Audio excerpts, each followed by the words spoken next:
I have read about a mountain climber whose epitaph read this way. ಒಂದು ಬೆಟ್ಟವನ್ನ ಹತ್ತುವಂತಹ ಒಬ್ಬ ಆ ವ್ಯಕ್ತಿಯು ಆತನು ಈ ರೀತಿಯಾಗಿ ಆತನು ಹೇಳಿದ್ದನ್ನ ನಾವು ಓದುತ್ತೇವೆ.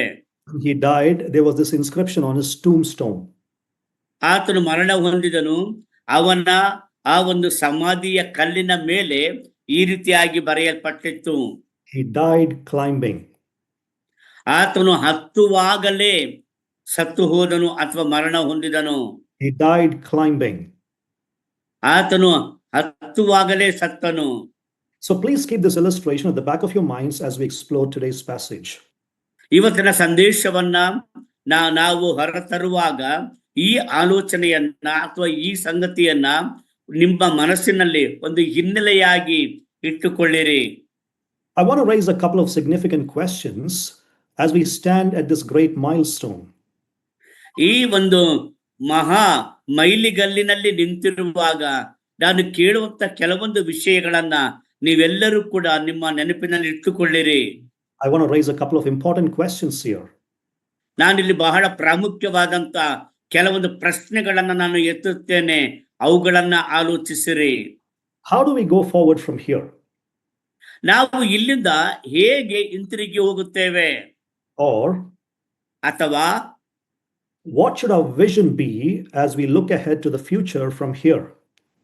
ಇಲ್ಲಿಂದ ನಾವು ಭವಿಷ್ಯತ್ತನ್ನ ನೋಡುವಾಗ ನಮ್ಮ ಆ ಒಂದು ಆಲೋಚನೆಗಳು, ನಮ್ಮ ಯೋಜನೆಗಳು ಏನಾಗಿರುತ್ತವೆ? What should our vision be as we look forward to the future from here? ಇಲ್ಲಿಂದ ನಾವು ಭವಿಷ್ಯತ್ತನ್ನ ನೋಡುವಾಗ ನಮ್ಮ ದರ್ಶನ ಏನಾಗಿದೆ, ಏನಾಗಿರಬೇಕು?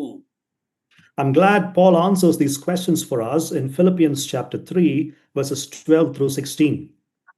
ಈ ಒಂದು ಪ್ರಶ್ನೆಗೆ ಅಪೊಸ್ತಲನಾಗಿರುವಂತ ಪೌಲನು ಫಿಲಿಪಿಯರಿಗೆ ಬರೆದ ಪತ್ರಿಕೆ 3ನೇ ಅಧ್ಯಾಯ 12ನೇ ವಚನದಿಂದ 15ನೇ ವಚನದವರೆಗಿನ ವಾಕ್ಯ ಭಾಗದಲ್ಲಿ ಉತ್ತರಿಸುತ್ತಾನೆ. I want to talk about the larger unit and bring it to our passage and how it connects to the larger unit. ನೋಡುವಾಗ ಆ ಒಂದು ಬಹಳ ವಿಸ್ತಾರವಾದಂತಹ ಆ ಯೋಜನೆಯನ್ನ ಇವತ್ತಿನ ಸಂದೇಶದಲ್ಲಿ ನಾನು ಅದನ್ನ ಸಂಕ್ಷಿಪ್ತಗೊಳಿಸಿ ಅದನ್ನ ನಿಮ್ಮ ಮುಂದೆ ಹಂಚಿಕೊಳ್ಳುತ್ತೇನೆ. So the larger context of the passage is from chapter 3 verse 4 all the way till chapter 4 verse 1. ನಾವು ಈ ಒಂದು ವಾಕ್ಯ ಭಾಗದ ಒಂದು ವಿಸ್ತಾರವಾದಂತ ಸಂಗತಿಯನ್ನ ನೋಡುವುದಾದರೆ 3ನೇ ಅಧ್ಯಾಯ 4ನೇ ವಚನ ಮೊದಲುಗೊಂಡು 4ನೇ ಅಧ್ಯಾಯ 1ನೇ ವಚನದವರೆಗೆ ಅದು ಇರುವಂತದ್ದಾಗಿದೆ. That's the larger context of the passage. ಈ ಒಂದು ವಾಕ್ಯ ಭಾಗದ ಬಹಳ ವಿಸ್ತಾರವಾದಂತಹ ಒಂದು ಸಂದರ್ಭ ಅಥವಾ ಸನ್ನಿವೇಶ ಅದಾಗಿದೆ. So in this unit, Paul talks about his own transformation, his dependence on Christ as a lesson for the Philippians. ಈ ಒಂದು ವಿಸ್ತಾರವಾದಂತ ವಾಕ್ಯ ಭಾಗದ ಸನ್ನಿವೇಶದಲ್ಲಿ ಅಪೊಸ್ತಲನಾಗಿರುವಂತ ಪೌಲನು ಆತನು ಹೇಗೆ ರಕ್ಷಣೆಗೆ ಬಂದನು ಎಂಬುದಾಗಿಯೂ ಮತ್ತು ಆತನು ಸೇವೆಯಲ್ಲಿ ಇರುವಂತಹ ಆತನ ಒಂದು ದೃಢ ತೀರ್ಮಾನಗಳ ಕುರಿತಾಗಿಯೂ ಫಿಲಿಪ್ಪಿ ಸಭೆಯವರಿಗೆ ಆತನು ತಿಳಿಸಿಕೊಡುತ್ತಿದ್ದಾನೆ. He shows them as a lesson to the Philippians. ಅದನ್ನ ಆತನು ಫಿಲಿಪ್ಪಿ ಸಭೆಯವರಿಗೆ ಒಂದು ಪಾಠವಾಗಿ ಆತನು ತಿಳಿಸಿಕೊಡುತ್ತಿದ್ದಾನೆ. Now when you look at chapter 3 verses 4 through 6, the first subunit in that, ನೀವು ಫಿಲಿಪ್ಪಿ ಪತ್ರಿಕೆ 3ನೇ ಅಧ್ಯಾಯ 4ನೇ ವಚನದಿಂದ 6ನೇ ವಚನದವರೆಗಿನ ಆ ಒಂದು ಉಪ ವಿಭಾಗದಲ್ಲಿ ನೀವು ಓದುವಾಗ Paul speaks of his life before meeting Christ. ಕರ್ತನಾಗಿರುವ ಯೇಸು ಕ್ರಿಸ್ತನನ್ನ ಸಂಧಿಸುವುದಕ್ಕೆ ಮುಂಚೆ ಪೌಲನ ಜೀವಿತ ಹೇಗಿತ್ತು ಎಂಬುದನ್ನ ಆತನು ತಿಳಿಸುತ್ತಿದ್ದಾನೆ. He says he had reasons to put confidence in the flesh. ಆತನು ಹೇಳ್ತಾನೆ, ನಾನು ಶರೀರ ದಾಸ್ಯಗಳಲ್ಲಿ ಭರವಸೆ ಇಟ್ಟವನಾಗಿದ್ದೇನೆ ಎಂಬುದಾಗಿ ಹೇಳುತ್ತಾನೆ. He lists down some of the reasons for putting confidence in the flesh. ಆತನು ಶರೀರದ ಸಂಗತಿಗಳಲ್ಲಿ ಆತನ ಭರವಸೆ ಇಡುವುದಕ್ಕೆ ಇದ್ದಂತ ಕಾರಣಗಳನ್ನ ಆತನು ಒಂದೊಂದಾಗಿ ಪಟ್ಟಿ ಮಾಡಿ ಹೇಳುತ್ತಾನೆ. But when you move to chapter 3 verses 7 through 11, Philippi ಪತ್ರಿಕೆ 3ನೇ ಅಧ್ಯಾಯ 7ರಿಂದ 11ನೇ ವಾಕ್ಯ ಭಾಗಕ್ಕೆ ಬರುವಾಗ Paul there describes his life in Christ. ಪೌಲನು ಕ್ರಿಸ್ತನಲ್ಲಿ ತನ್ನ ಜೀವನ ಏನೆಂಬುದನ್ನ ಆತನು ವಿವರಿಸುತ್ತಿದ್ದಾನೆ. Upon meeting Christ on the road to Damascus, Paul's perspective was transformed. ದಮಸ್ಕದ ದಾರಿಯಲ್ಲಿ ಕರ್ತನಾಗಿರುವ ಯೇಸು ಕ್ರಿಸ್ತನನ್ನ ಸಂಧಿಸಿದಾಗ ಪೌಲನ ಆ ಒಂದು ಆ ದೃಷ್ಟಿಕೋನವೇ ಬದಲಾಯಿತು. So he abandoned his previous confidence so that he may gain Christ. ಆತನು ಮೊದಲು ಇದ್ದಂತಹ ಅವನ ಆ ಒಂದು ಯೋಚನೆಯನ್ನ ನಿರ್ಧಾರವನ್ನ ಬದಲಾಯಿಸಿಕೊಂಡನು. ಯಾಕಂದ್ರೆ ಕ್ರಿಸ್ತನನ್ನೇ ಸಂಪಾದಿಸಿಕೊಳ್ಳಬೇಕೆಂಬ ಉದ್ದೇಶದಿಂದ. And then he comes to chapter 3, verses 12 through 16, which is the passage for today. ಆಗ ನಾವು ಇವತ್ತು ಧ್ಯಾನ ಮಾಡುವಂತಹ ಫಿಲಿಪ್ಪಿ ಪತ್ರಿಕೆ 3ನೇ ಅಧ್ಯಾಯ 12ರಿಂದ 16ನೇ ವಾಕ್ಯ ಭಾಗದ ಆ ಒಂದು ವಾಕ್ಯಕ್ಕೆ ಬರುತ್ತೇವೆ. And there Paul explains how he would leave behind certain things and strain forward to obtain the prize. ಅದರ ಮೂಲಕವಾಗಿ ಪೌಲನು ಹೇಗೆ ಕೆಲವು ಸಂಗತಿಗಳನ್ನ ಆತನು ಹಿಂದಕ್ಕೆ ಬಿಟ್ಟು ಆತನು ಮುಂದಿನದನ್ನ ಆತನು ಹಿಡಿದುಕೊಳ್ಳುವುದಕ್ಕಾಗಿ ಹೇಗೆ ಆತನು ಕಷ್ಟಪಟ್ಟು ದಣಿದು ಆತನು ಮುಂದಕ್ಕೆ ಹೋಗುತ್ತಿದ್ದಾನೆ ಎಂಬುದನ್ನ ವಿವರಿಸುತ್ತಾನೆ. In other words, in this passage, Paul presents a vision for the Christian life. ಮತ್ತೊಂದು ಮಾತನ್ನ ಹೇಳುವುದಾದ್ರೆ ಅಪೊಸ್ತಲನಾಗಿರುವಂತಹ ಪೌಲನು ಈ ವಾಕ್ಯ ಭಾಗದಲ್ಲಿ ಕ್ರೈಸ್ತ ಜೀವನಕ್ಕೆ ಅಗತ್ಯವಾದ ದರ್ಶನವನ್ನ ಆತನು ಪ್ರಚುರಪಡಿಸುತ್ತಿದ್ದಾನೆ. Today's passage will reveal to us two things that you and I must do from now on in our Christian lives as part of our vision. ಈ ವಾಕ್ಯ ಭಾಗವನ್ನ ಓದುವಾಗ ನಮ್ಮ ಕ್ರೈಸ್ತ ಜೀವನದ ಭಾಗವಾಗಿ ನಾವು ಮಾಡಬೇಕಾದ ಕಾರ್ಯಗಳು ಯಾವುವು ಎಂಬುದನ್ನ ಅಪೊಸ್ತಲನಾಗಿರುವಂತಹ ಪೌಲನು ಆತನು 2 ಸಂಗತಿಗಳ ಮೂಲಕವಾಗಿ ತಿಳಿಸಿಕೊಡುತ್ತಿದ್ದಾನೆ. Two important things that you and I must do from now on as we stand here at this milestone in our Christian lives as part of our vision forward. ನಾವು ಈ 200 ವರ್ಷಗಳ ಈ ಮೈಲಿಗಲ್ಲಿನಲ್ಲಿ ನಿಂತಿರುವಾಗ ನಾವು ಈ ಒಂದು 200 ಶತಮಾನದ ಈ ಸಂದರ್ಭದಲ್ಲಿ ನಾವು ಇರುವಾಗ ನಾವು ಮಾಡಬೇಕಾದಂತ ನಮ್ಮ ಕ್ರೈಸ್ತ ಜೀವನದಲ್ಲಿ ಮಾಡಲೇಬೇಕಾದಂತ 2 ಕಾರ್ಯಗಳನ್ನ ಅಪೊಸ್ತಲನಾಗಿರುವಂತಹ ಪೌಲನು ಸ್ಪಷ್ಟವಾಗಿ ಹೇಳುತ್ತಾನೆ. I will go verse by verse and step by step, and I have an outline on the screen which will be moved by Brother Donston. He'll help me move that, and then we'll go step by step. Please follow along in your Bibles and also in the outline, please. That will be shown on the slides. ನಂತರ ವಾಕ್ಯ ಒಂದು ವಾಕ್ಯದ ನಂತರ ಮತ್ತೊಂದು ವಾಕ್ಯವನ್ನ ನಾವು ಓದಿ ಧ್ಯಾನ ಮಾಡುತ್ತಾ ಮುಂದೆ ಸಾಗೋಣ. ನಾನು ಈ ಸಮಯದಲ್ಲಿ ಈ ಸಂದೇಶದ ಈ ಒಂದು ಹೊರರೇಖೆಯನ್ನ ಔಟ್ಲೈನ್ ಅನ್ನ ನಿಮ್ಮ ಮುಂದೆ ಪ್ರದರ್ಶಿಸುತ್ತಾ ಇದ್ದೇವೆ. ಇದನ್ನ ನಾವು ಅನುಸರಿಸುತ್ತಾ ನಾವು ಸಂದೇಶದಲ್ಲಿ ಮುಂದೆ ಸಾಗುತ್ತೇವೆ. Brother Donston, can we have it go step by step as I speak, please? Not the full thing.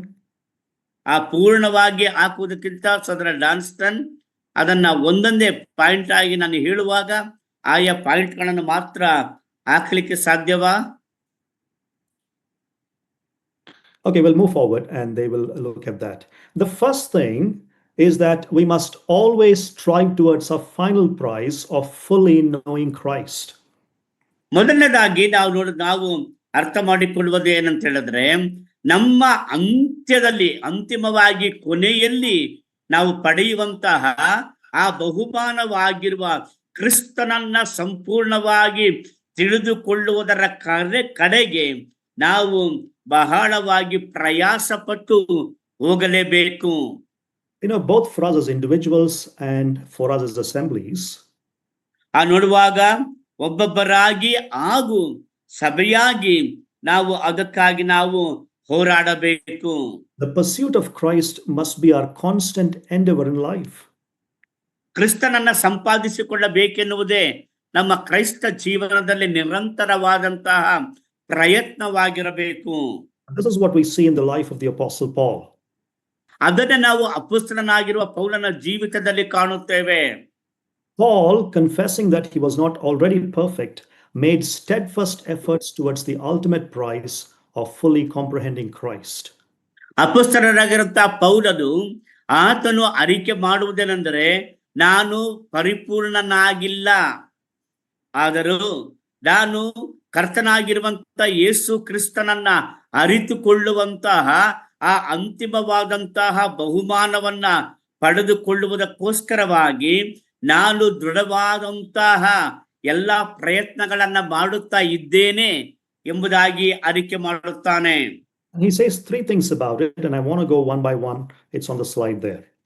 ಅದರ ವಿಷಯವಾಗಿ ಪೌಲನು 3 ಸಂಗತಿಗಳನ್ನ ಆತನು ತಿಳಿಸುತ್ತಾನೆ. ನಾನು ಅದನ್ನ ಒಂದರ ನಂತರ ಒಂದಾಗಿ ನಿಮ್ಮೊಂದಿಗೆ ಹಂಚಿಕೊಳ್ಳುತ್ತೇನೆ. Firstly, Paul admitted that he was not perfect in his experiential understanding of Christ. ಪೌಲನು ಆತನು ಅರಿಕೆ ಮಾಡುವುದೇನೆಂದರೆ ಕ್ರಿಸ್ತನ ಕುರಿತಾದ ಅನುಭವ ಪೂರ್ವಕವಾದ ತಿಳುವಳಿಕೆಯಲ್ಲಿ ಆತನು ಸಂಪೂರ್ಣನಾಗಿಲ್ಲ, ಸಂಪೂರ್ಣತೆಯನ್ನ ಪಡೆದವನಾಗಿಲ್ಲ ಎಂದು ಅರಿಕೆ ಮಾಡುತ್ತಾನೆ. Look at the first part of verse 12, please, in English at least. 12ನೇ ಅಧ್ಯಾಯ ಅದರ ಮೊದಲನೆಯ ವಚನ. Paul says, not that I've already obtained this or am already perfect. ಪೌಲನು ಹೇಳುತ್ತಾನೆ, ಇಷ್ಟರೊಳಗೆ ನಾನು ಬಿರುದನ್ನು ಪಡಕೊಂಡು ಸಿದ್ಧಿಗೆ ಬಂದವನೆಂದು ಹೇಳುವುದಿಲ್ಲ. Now Paul begins this sentence with a not already. 2 times he's saying not already. ಇಲ್ಲಿ ಪೌಲನು ಈ ಮಾತನ್ನ ಹೇಳುವಾಗ ಆತನು ಹೇಳುದಂದ್ರೆ ನಾನು ಈಗಾಗಲೇ ಹೊಂದಿಕೊಂಡಿಲ್ಲ, ನಾನು ಈಗಾಗಲೇ ಪಡೆದುಕೊಂಡಿಲ್ಲ ಎಂಬುದಾಗಿ ಆತನು ಹೇಳುತ್ತಿದ್ದಾನೆ. He does this to emphasize that he is still running the race and he has not already reached the finish line. ಅದರ ಅರ್ಥ ಆತನು ಇನ್ನೂ ಕೂಡ ಆ ಒಂದು ಓಟದಲ್ಲಿ ಓಡುತ್ತಾ ಇದ್ದಾನೆ ಮತ್ತು ಆತನು ಆ ಓಟವನ್ನ ಇನ್ನೂ ಕೂಡ ಪೂರ್ಣಗೊಳಿಸಿಲ್ಲ ಎಂಬುದನ್ನ ಅರಿಕೆ ಮಾಡುತ್ತಿದ್ದಾನೆ. That's why 2 times he says not already, not that I've already obtained this, not that I'm already perfect. ಆದ್ದರಿಂದಲೇ ಆತನು 2 ಸಾರಿ ನಾನು ಇನ್ನೂ ಕೂಡ ಪೂರ್ಣಗೊಳಿಸಿಲ್ಲ, ಅಂದ್ರೆ ನಾನು ಇನ್ನೂ ಕೂಡ ನನ್ನ ಓಟವನ್ನ ಇನ್ನೂ ಕೂಡ ಮುಗಿಸಿಲ್ಲ, ಎರಡನೇದಾಗಿ ಇನ್ನೂ ಕೂಡ ನಾನು ಬಿರುದನ್ನು ಪಡೆದುಕೊಂಡಿಲ್ಲ ಎಂಬುದಾಗಿ ಪೌಲನು 2 ಸಾರಿ ಹೇಳುತ್ತಾನೆ. The verb obtained in this context means to enter into a close relationship. ಅಲ್ಲಿ ಸಂಪಾದಿಸಿಕೊಂಡಿಲ್ಲ ಎಂಬುದಾಗಿ ಹೇಳಿದರೆ ಈ ಒಂದು ಸಂದರ್ಭದ ಹಿನ್ನೆಲೆಗೆ ನಾವು ಅನ್ವಯಿಸುವುದಾದರೆ ನಾನಿನ್ನೂ ಸಂಪೂರ್ಣತೆಯನ್ನ ಪಡೆದುಕೊಂಡಿಲ್ಲ ಅಥವಾ ನಾನು ಸಾಧಿಸಬೇಕಾದದನ್ನ ಇನ್ನೂ ಸಾಧಿಸಿ ಮುಗಿಸಿಲ್ಲ ಎಂದರ್ಥ. The word obtain means to enter into a close relationship. ಆ ಒಂದು ಆ ನಿಕಟವಾದ ಸಂಬಂಧಕ್ಕೆ ಸೇರಿಕೊಳ್ಳುವುದು ಎಂಬುದಾಗಿ ಸಂಪಾದಿಸಿಕೊಂಡೆನು ಎಂಬುದರ ಅರ್ಥವಾಗಿದೆ. It also means to receive something. ಮತ್ತೆ ನೋಡುವಾಗ ಕೆಲವನ್ನ ಸ್ವೀಕಾರ ಮಾಡಿಕೊಳ್ಳುವುದು ಎಂದರ್ಥ. It means to make something your own. ಕೆಲವನ್ನ ನಿಮ್ಮದಾಗಿಸಿಕೊಳ್ಳಿರಿ. It means to apprehend or comprehend something.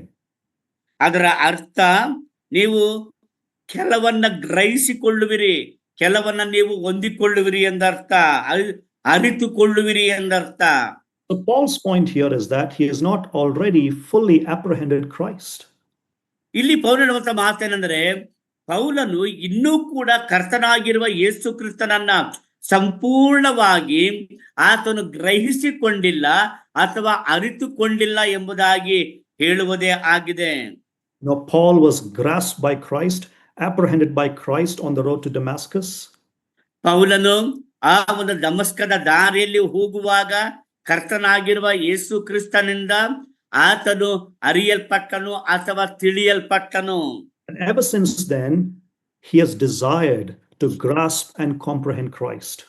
ಅಲ್ಲಿಂದ ಮುಂದಕ್ಕೆ ಆತನು ಕರ್ತನಾಗಿರುವ ಯೇಸು ಕ್ರಿಸ್ತನನ್ನ ಗ್ರಹಿಸಿಕೊಳ್ಳಬೇಕು ಅಥವಾ ಕರ್ತನಾಗಿರುವ ಯೇಸು ಕ್ರಿಸ್ತನನ್ನ ಹೆಚ್ಚಾಗಿ ತಿಳಿದುಕೊಳ್ಳಬೇಕೆಂಬಂತಹ ಆ ಅಭಿಲಾಷೆಯೊಂದಿಗೆ ಆತನು ಮುಂದೆ ಹೋದನು. But that doesn't happen overnight. ಅದು ಒಂದೇ ರಾತ್ರಿಯಲ್ಲಿ ನೆರವೇರಲಿಲ್ಲ. To know the incomprehensible greatness of Christ Jesus demands a lifetime of toil and labor. ಕರ್ತನಾಗಿರುವಂತಹ ಯೇಸು ಕ್ರಿಸ್ತನನ್ನ ಗ್ರಹಿಸಿಕೊಳ್ಳಬೇಕೆನ್ನುವಂತಹ ಅಥವಾ ಅರಿತುಕೊಳ್ಳಬೇಕೆಂಬಂತಹ ಆ ಒಂದು ಮಹಾಭಿಲಾಷೆಯು ಅದು ಯಾವಾಗಲೂ ಕೂಡ ಜೀವನ ಪರ್ಯಂತ ಮಾಡುವಂತ ಕಾರ್ಯ, ನಮ್ಮ ಜೀವನ ಪೂರ್ತಿ ಕ್ರಿಸ್ತನನ್ನ ಅರಿಯುತ್ತಾ ಹೋದರೂ ಕೂಡ ಅದು ಸಂಪೂರ್ಣವಾಗುವುದಿಲ್ಲ. And Paul's desire to gain Christ ಪೌಲನ ಒಂದು ಆಸೆ ಏನಾಗಿತ್ತಂದ್ರೆ ಕ್ರಿಸ್ತನನ್ನ ಗೆದ್ದುಕೊಳ್ಳಬೇಕೆನ್ನುವುದು ಅಥವಾ ಕ್ರಿಸ್ತನನ್ನ ಸಂಪಾದಿಸಿಕೊಳ್ಳಬೇಕೆನ್ನುವುದೇ ಆಗಿತ್ತು. Paul's desire to be found in him ಪೌಲನ ಆಸೆ ಕ್ರಿಸ್ತನಲ್ಲಿ ನಾನು ಕಂಡುಕೊಳ್ಳಬೇಕು, ಕ್ರಿಸ್ತನಲ್ಲಿ ನಾನು ಕಂಡುಹಿಡಿಯಲ್ಪಡಬೇಕು. and Paul's desire to know Christ, all of these desires, they engage him in an intimate relationship with Christ. ಕ್ರಿಸ್ತನನ್ನ ತಿಳಿದುಕೊಳ್ಳಬೇಕು ಹಾಗೂ ಎಲ್ಲಾ ಸಂದರ್ಭಗಳಲ್ಲಿಯೂ ಕರ್ತನಾದ ಯೇಸು ಕ್ರಿಸ್ತನೊಂದಿಗೆ ಆ ಒಂದು ಅನ್ಯೋನ್ಯ ಒಡನಾಟದ ಸಂಬಂಧವನ್ನ ಹೊಂದಿಕೊಂಡಿರಲೇಬೇಕೆಂಬುದಾಗಿ ಅವನ ಅಭಿಲಾಷೆಯಾಗಿತ್ತು. It is a lifelong process of intellectual understanding and also moral and character transformation. ಜೀವನ ಪರ್ಯಂತ ಆತನನ್ನ ತಿಳಿದುಕೊಳ್ಳುವಂತ ಜ್ಞಾನ ಹಾಗೆಯೇ ನೈತಿಕವಾಗಿಯೂ ಸಾಮಾಜಿಕವಾಗಿಯೂ ಆತನಲ್ಲಿ ಜೀವಿಸುವಂತಹ ಜೀವಿತದ ಅಭಿಲಾಷೆ. So he begins by saying that he has not already obtained this. ಆತನು ಏನು ಹೇಳ್ತಾನೆ ಅಂದ್ರೆ, ನಾನು ಈಗಾಗಲೇ ಅದನ್ನ ಪಡಕೊಂಡು ಸಿದ್ಧಿಗೆ ಬಂದವನೆಂದು ಹೇಳುವುದಿಲ್ಲ ಎಂದು ಅರಿಕೆ ಮಾಡುತ್ತಾನೆ. Next he says he has not already become perfect. ಎರಡನೇದಾಗ ಆತನು ಹೇಳುತ್ತಾನೆ ಏನಂದ್ರೆ, ನಾನು ಇನ್ನೂ ಪರಿಪೂರ್ಣನಾಗಿಲ್ಲ ಎಂಬುದಾಗಿ ಪೌಲನು ಅರಿಕೆ ಮಾಡುತ್ತಾನೆ. Why does he say that? ಆತನು ಆ ಮಾತನ್ನ ಯಾಕೆ ಹೇಳುತ್ತಾನೆ? It is precisely because he has not yet fully grasped Christ. He has not yet fully apprehended Christ. ಯಾಕಂದ್ರೆ ಆತನು ಕ್ರಿಸ್ತನನ್ನ ಸಂಪೂರ್ಣವಾಗಿ ಗ್ರಹಿಸಿಕೊಂಡಿಲ್ಲ ಅಥವಾ ಸಂಪೂರ್ಣವಾಗಿ ಆತನು ತಿಳಿದುಕೊಂಡಿಲ್ಲ ಎಂಬುದೇ ಅದರ ಅರ್ಥ. Only when he sees Christ face to face will he be totally transformed by Christ's power to be like him. ಕರ್ತನಾಗಿರುವ ಯೇಸು ಕ್ರಿಸ್ತನನ್ನ ಮುಖಾಮುಖಿಯಾಗಿ ನೋಡಿದಾಗ ಮಾತ್ರವೇ ಕರ್ತನಾಗಿರುವ ಯೇಸು ಕ್ರಿಸ್ತನ ಶಕ್ತಿ ಬಲದಿಂದ ಆತನು ಕ್ರಿಸ್ತನನ್ನ ಸಂಪೂರ್ಣವಾಗಿ ತಿಳಿದುಕೊಳ್ಳಲು ಸಾಧ್ಯವಾಗುತ್ತದೆ. Isn't that what he says in the same chapter, verses 20 and 21? ಅದೇ ಅಧ್ಯಾಯದ 20-21ನೇ ವಚನದಲ್ಲಿ ಆತನು ಏನು ಹೇಳುತ್ತಾನೆ ನೋಡಿರಿ. For our citizenship is in heaven, and we await a savior from there, the Lord Jesus Christ, who by the very power that enables him to bring everything under his control is able to transform our lowly body to be like his glorious body. ಕರ್ತನಾದ ಯೇಸು ಕ್ರಿಸ್ತನು ಅಲ್ಲಿಂದಲೇ ರಕ್ಷಕನಾಗಿ ಬರುವುದನ್ನು ಎದುರು ನೋಡುತ್ತಾ ಇದ್ದೇನೆ. ಆತನು ಎಲ್ಲವನ್ನು ತನಗೆ ಅಧೀನ ಮಾಡಿಕೊಳ್ಳಲಾಗುವ ಪರಾಕ್ರಮವನ್ನು ಸಾಧಿಸಿ ದೀನಾವಸ್ಥೆಯುಳ್ಳ ನಮ್ಮ ದೇಹವನ್ನು ರೂಪಾಂತರಪಡಿಸಿ ಪ್ರಭಾವವುಳ್ಳ ತನ್ನ ದೇಹದ ಸಾರೂಪ್ಯವಾಗುವಂತೆ ಮಾಡುವನು. So until that moment, ಆ ಕ್ಷಣದವರೆಗೂ Paul is honest and he admits that he has imperfections still. ಪೌಲನು ಆತನು ಧೈರ್ಯವಾಗಿ ಆತನು ಅರಿಕೆ ಮಾಡುತ್ತಾನೆ ಏನಂದ್ರೆ, ನಾನಿನ್ನೂ ಪರಿಪೂರ್ಣನಾಗಿಲ್ಲ ಎಂಬುದನ್ನ ವಾಸ್ತವವಾಗಿ ಅರಿಕೆ ಮಾಡುತ್ತಾನೆ. Secondly, ಎರಡನೇದಾಗಿ Paul was determined to grasp Christ fully, just as he was grasped by Christ. ಯಾವ ರೀತಿಯಲ್ಲಿ ಪೌಲನು ಕರ್ತನಾಗಿರುವ ಯೇಸು ಕ್ರಿಸ್ತನಿಂದ ಪೂರ್ಣವಾಗಿ ಸಂಪೂರ್ಣವಾಗಿ ತಿಳಿಯಲ್ಪಟ್ಟನೋ ಅದೇ ರೀತಿಯಾಗಿ ತಾನು ಕೂಡ ಕರ್ತನಾಗಿರುವ ಯೇಸು ಕ್ರಿಸ್ತನನ್ನ ಸಂಪೂರ್ಣವಾಗಿ ತಿಳಿದುಕೊಳ್ಳಬೇಕೆಂಬ ದೃಢ ನಿರ್ಧಾರವನ್ನ ಮಾಡಿದನು. Look at the second part of verse 12, please. 12ನೇ ವಚನದ 2ನೇ ಭಾಗ ನೋಡಿರಿ. But I press on to make it my own, because Christ Jesus has made me his own. ನಾನು ಯಾವುದನ್ನ ಹೊಂದುವುದಕ್ಕಾಗಿ ಕ್ರಿಸ್ತ ಯೇಸು ನನ್ನನ್ನ ಹಿಡಿದುಕೊಂಡನೋ ಅದನ್ನ ಹಿಡಿದುಕೊಳ್ಳುವುದಕ್ಕೋಸ್ಕರ ಓಡುತ್ತಾ ಇದ್ದೇನೆ. Now, Paul's imperfection does not discourage him from pursuing growth in his relationship with Christ.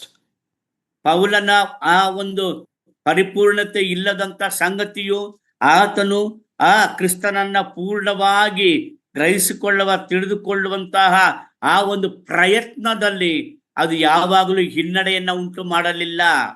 That's why Paul says, I press on to make it my own. ಅದಕ್ಕೆ ಪೌಲ ಹೇಳುತ್ತಾನೆ, ನಾನು ಅದನ್ನ ಗುರಿ ಮಾಡಿಕೊಂಡು ಓಡುತ್ತಾ ಇದ್ದೇನೆ ಎಂಬುದಾಗಿ ಹೇಳುತ್ತಾನೆ. Notice the word but. There is a conjunction. The word but there.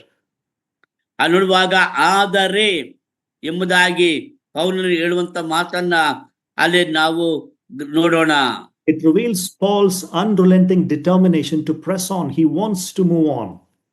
ಆದರೆ ಎಂಬುದಾಗಿ ಹೇಳುವಾಗ ಅದನ್ನು ಅರ್ಥ ಮಾಡಿಕೊಳ್ಳುವುದೇನೆಂದರೆ, ಆತನು ಕರ್ತನಾಗಿರುವ ಯೇಸು ಕ್ರಿಸ್ತನು ತನ್ನನ್ನ ಯಾವ ರೀತಿಯಲ್ಲಿ ತಿಳಿದುಕೊಂಡಿದ್ದಾನೋ ಅದೇ ರೀತಿಯಲ್ಲಿ ಕೂಡ ನಾನು ಕೂಡ ಆತನನ್ನು ತಿಳಿದುಕೊಳ್ಳಬೇಕೆಂಬ ದೃಢ ತೀರ್ಮಾನ ಮಾಡಿ ಆ ತೀರ್ಮಾನಕ್ಕೆ ತಕ್ಕಂತೆ ಆತನು ಓಡುತ್ತಾ ಇದ್ದಾನೆ ಎಂಬುದನ್ನ ಈ ವಾಕ್ಯವು ನಮಗೆ ತಿಳಿಸಿಕೊಡುತ್ತದೆ. Certainly, there are limitations caused by his present imperfection. ಆ ವರ್ತಮಾನ ಕಾಲದ ಅಪರಿಪೂರ್ಣತೆಯು ಅನೇಕ ರೀತಿಯಾದಂತಹ ಆ ಪರಿಣಾಮಗಳನ್ನ ಅವನ ಜೀವಿತದಲ್ಲಿ ಉಂಟು ಮಾಡಿದೆ. But Paul is determined to move forward.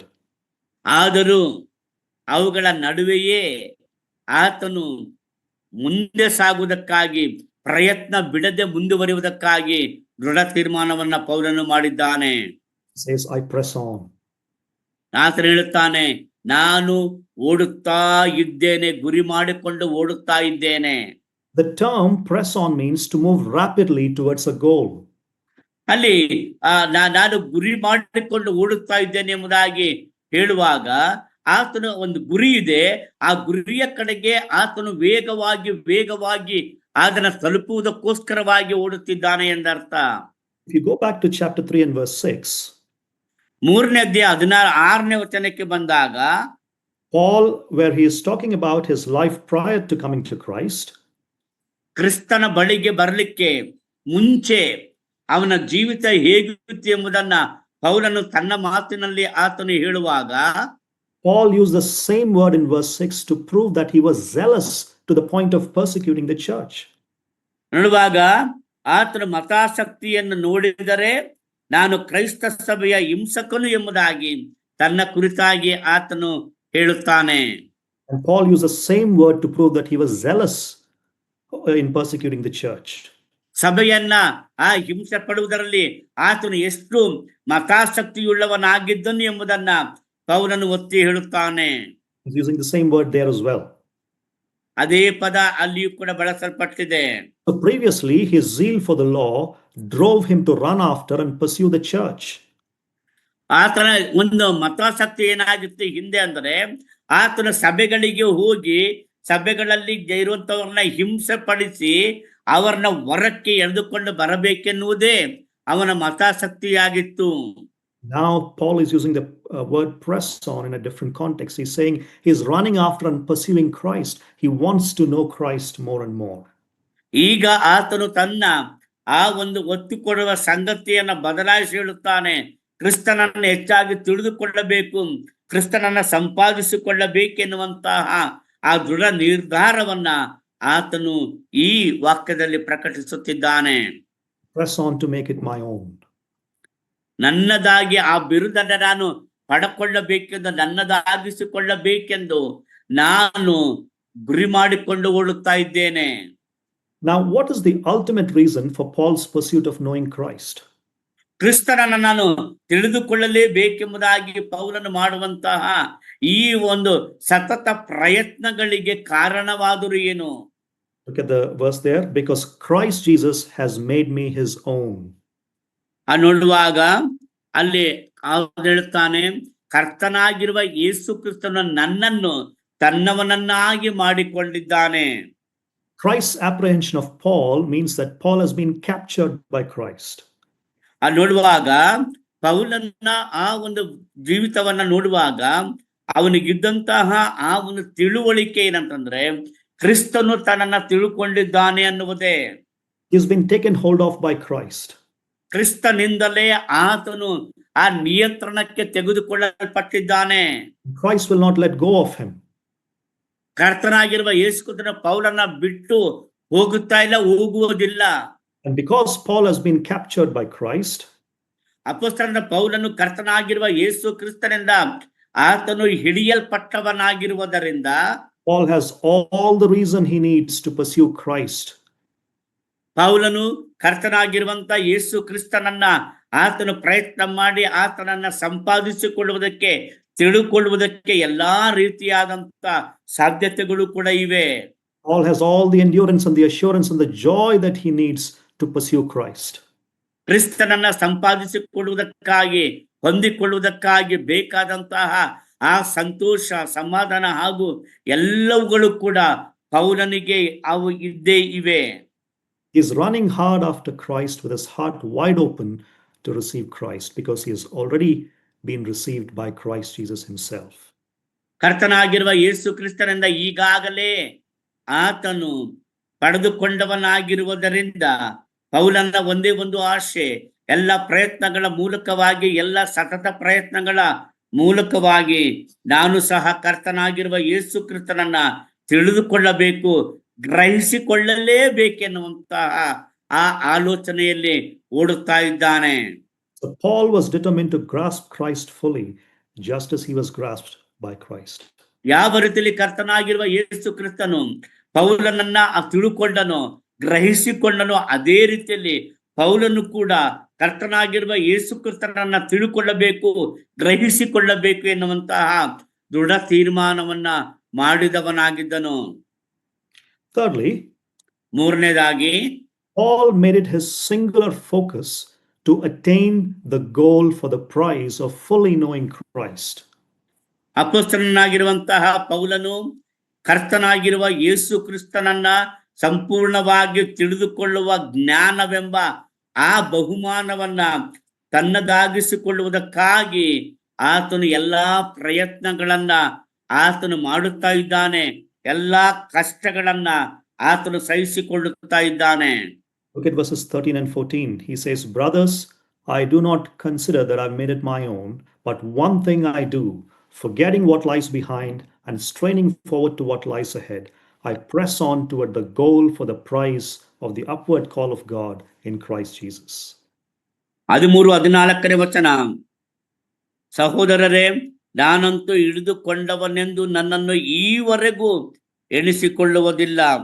ಆದರೆ ಒಂದು, ನಾನು ಇಂದಿನ ಸಂಗತಿಗಳನ್ನು ಮರೆತು ಬಿಟ್ಟು ಮುಂದಿನದುವುಗಳನ್ನ ಹಿಡಿಯುವುದಕ್ಕೆ ಎದೆ ಬೊಗ್ಗಿದವನಾಗಿ, ದೇವರು ಕ್ರಿಸ್ತನ ಮೂಲಕವಾಗಿ ನಮ್ಮನ್ನು ಮೇಲಕ್ಕೆ ಕರೆದು ನಮ್ಮ ಮುಂದೆ ಇಟ್ಟಿರುವ ಬಿರುದನ್ನ ಗುರಿ ಮಾಡಿಕೊಂಡು ಓಡುತ್ತಾ ಇದ್ದೇನೆ. Notice here, Paul is now addressing them as brothers. ಇಲ್ಲಿ ನೋಡ್ರಿ, ಪೌಲನು ಅವರನ್ನ ಸಹೋದರರೇ ಎಂದು ಸಂಬೋಧಿಸುತ್ತಿದ್ದಾನೆ. It reminds his readers of his personal relationship with them. ಈ ಒಂದು ಮಾತು ಅಪೊಸ್ತಲನಾದ ಪೌಲನು ಅವರೊಂದಿಗೆ ಹೊಂದಿದ್ದ ವೈಯಕ್ತಿಕವಾದ ಒಡನಾಟದ ಸಂಬಂಧ ಹೇಗಿತ್ತು ಎಂಬುದನ್ನ ತಿಳಿಸಿಕೊಡುತ್ತದೆ. It almost seems like he is looking into their eyes and personally saying to them, "I really mean what I just said. I'm not perfect yet." ಆತನ ಮಾತನ್ನು ಹೇಳುವಾಗ ಆತನು ನಿಜವಾಗಿಯೂ ನಾನು ಇನ್ನೂ ಕೂಡ ಪರಿಪೂರ್ಣನಾಗಿಲ್ಲ, ಪರಿಪೂರ್ಣತೆಗೆ ಬಂದವನಾಗಿಲ್ಲ, ಅಪೂರ್ಣನಾಗಿಯೇ ಇದ್ದೇನೆಂಬುದನ್ನ ಆತನು ಸ್ಪಷ್ಟವಾಗಿ ಅವರಿಗೆ ಹೇಳುತ್ತಿದ್ದಾನೆ.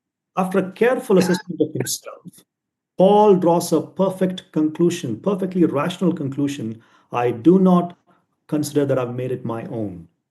ಆರೆ ಆತನು ಹೇಳುವಾಗ ಆತನು ಬಹಳ ಸ್ಪಷ್ಟವಾಗಿ ಆತನು ದೃಢವಾಗಿ ಹೇಳುತ್ತಾನೆ ಅಂದ್ರೆ, ನಾನು ಇನ್ನೂ ಕೂಡ ಕ್ರಿಸ್ತನನ್ನ ಸಂಪೂರ್ಣವಾಗಿ ನನ್ನವನಾಗಿಸಿಕೊಳ್ಳಲಿಲ್ಲ, ಕ್ರಿಸ್ತನನ್ನ ಸಂಪೂರ್ಣವಾಗಿ ನಾನು ಇನ್ನೂ ಕೂಡ ಸಂಪಾದಿಸಿಕೊಂಡಿಲ್ಲ ಎಂಬುದನ್ನ ಆತನು ಸಾರಿ ಹೇಳುತ್ತಿದ್ದಾನೆ. Paul has in mind the knowledge of Christ and his personal relationship with him. ಪೌಲನ ಮನಸ್ಸಿನಲ್ಲಿ ಕರ್ತನಾಗಿರುವ ಯೇಸು ಕ್ರಿಸ್ತನ ಕುರಿತಾದ ತಿಳುವಳಿಕೆ ಅಥವಾ ಜ್ಞಾನ ಹಾಗೂ ಕರ್ತನಾಗಿರುವ ಯೇಸು ಕ್ರಿಸ್ತನೊಂದಿಗೆ ತನಗಿರುವಂತ ವೈಯಕ್ತಿಕವಾದ ಸಂಬಂಧವನ್ನ ಆತನು ಯಾವಾಗಲೂ ಕೂಡ ಯೋಚಿಸುತ್ತಾನೆ. He has not yet completely understood the full significance and the glory of Christ. ಕರ್ತನಾಗಿರುವಂತ ಯೇಸು ಕ್ರಿಸ್ತನ ಮಹಿಮೆಯನ್ನ, ಆತನ ಘನತೆಯನ್ನ, ಆತನ ಸಂಗತಿಗಳನ್ನ ಪೂರ್ಣವಾಗಿ ಪೌಲನು ಇನ್ನೂ ಅರ್ಥ ಮಾಡಿಕೊಳ್ಳಲಾಗಿಲ್ಲ.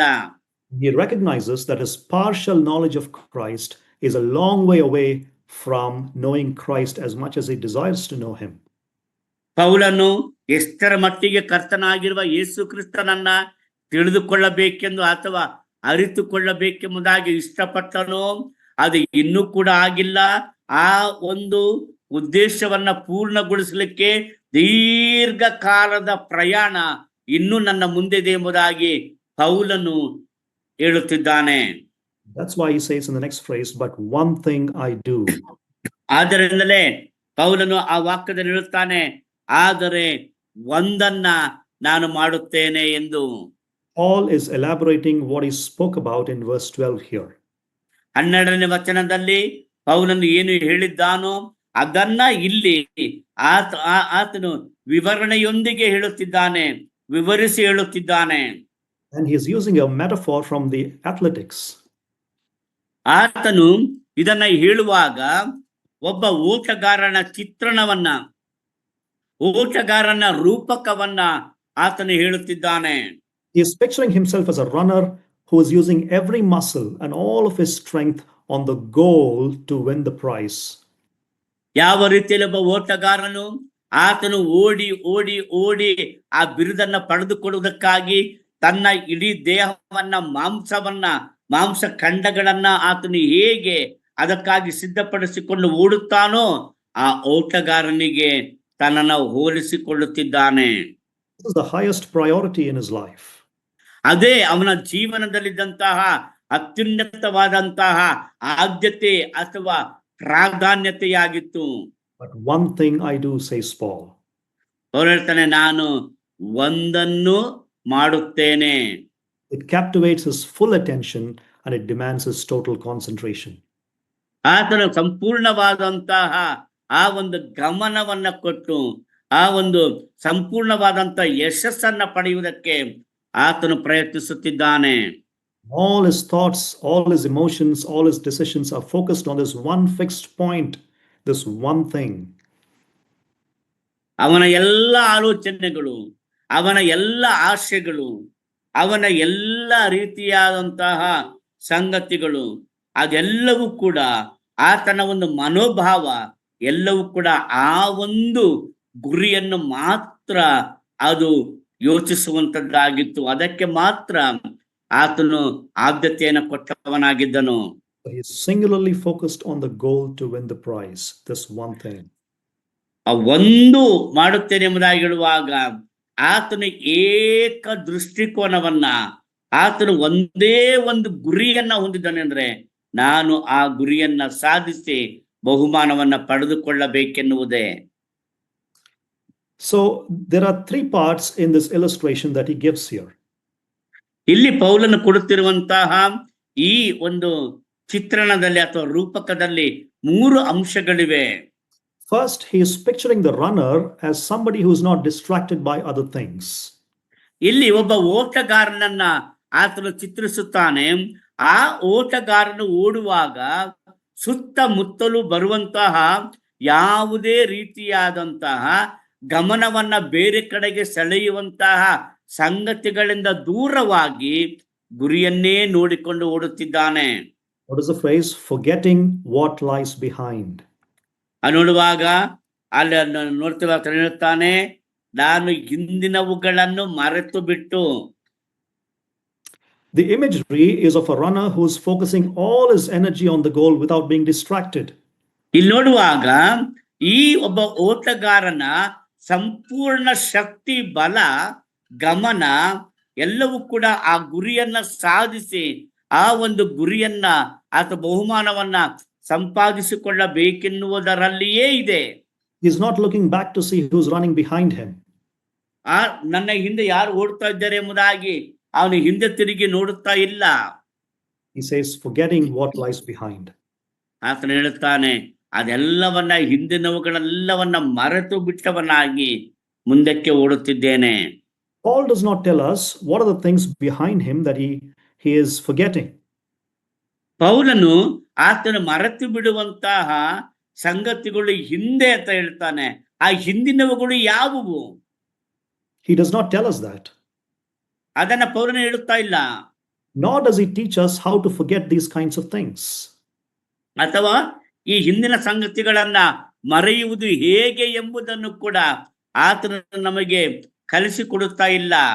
Paul simply says, forgetting what lies behind.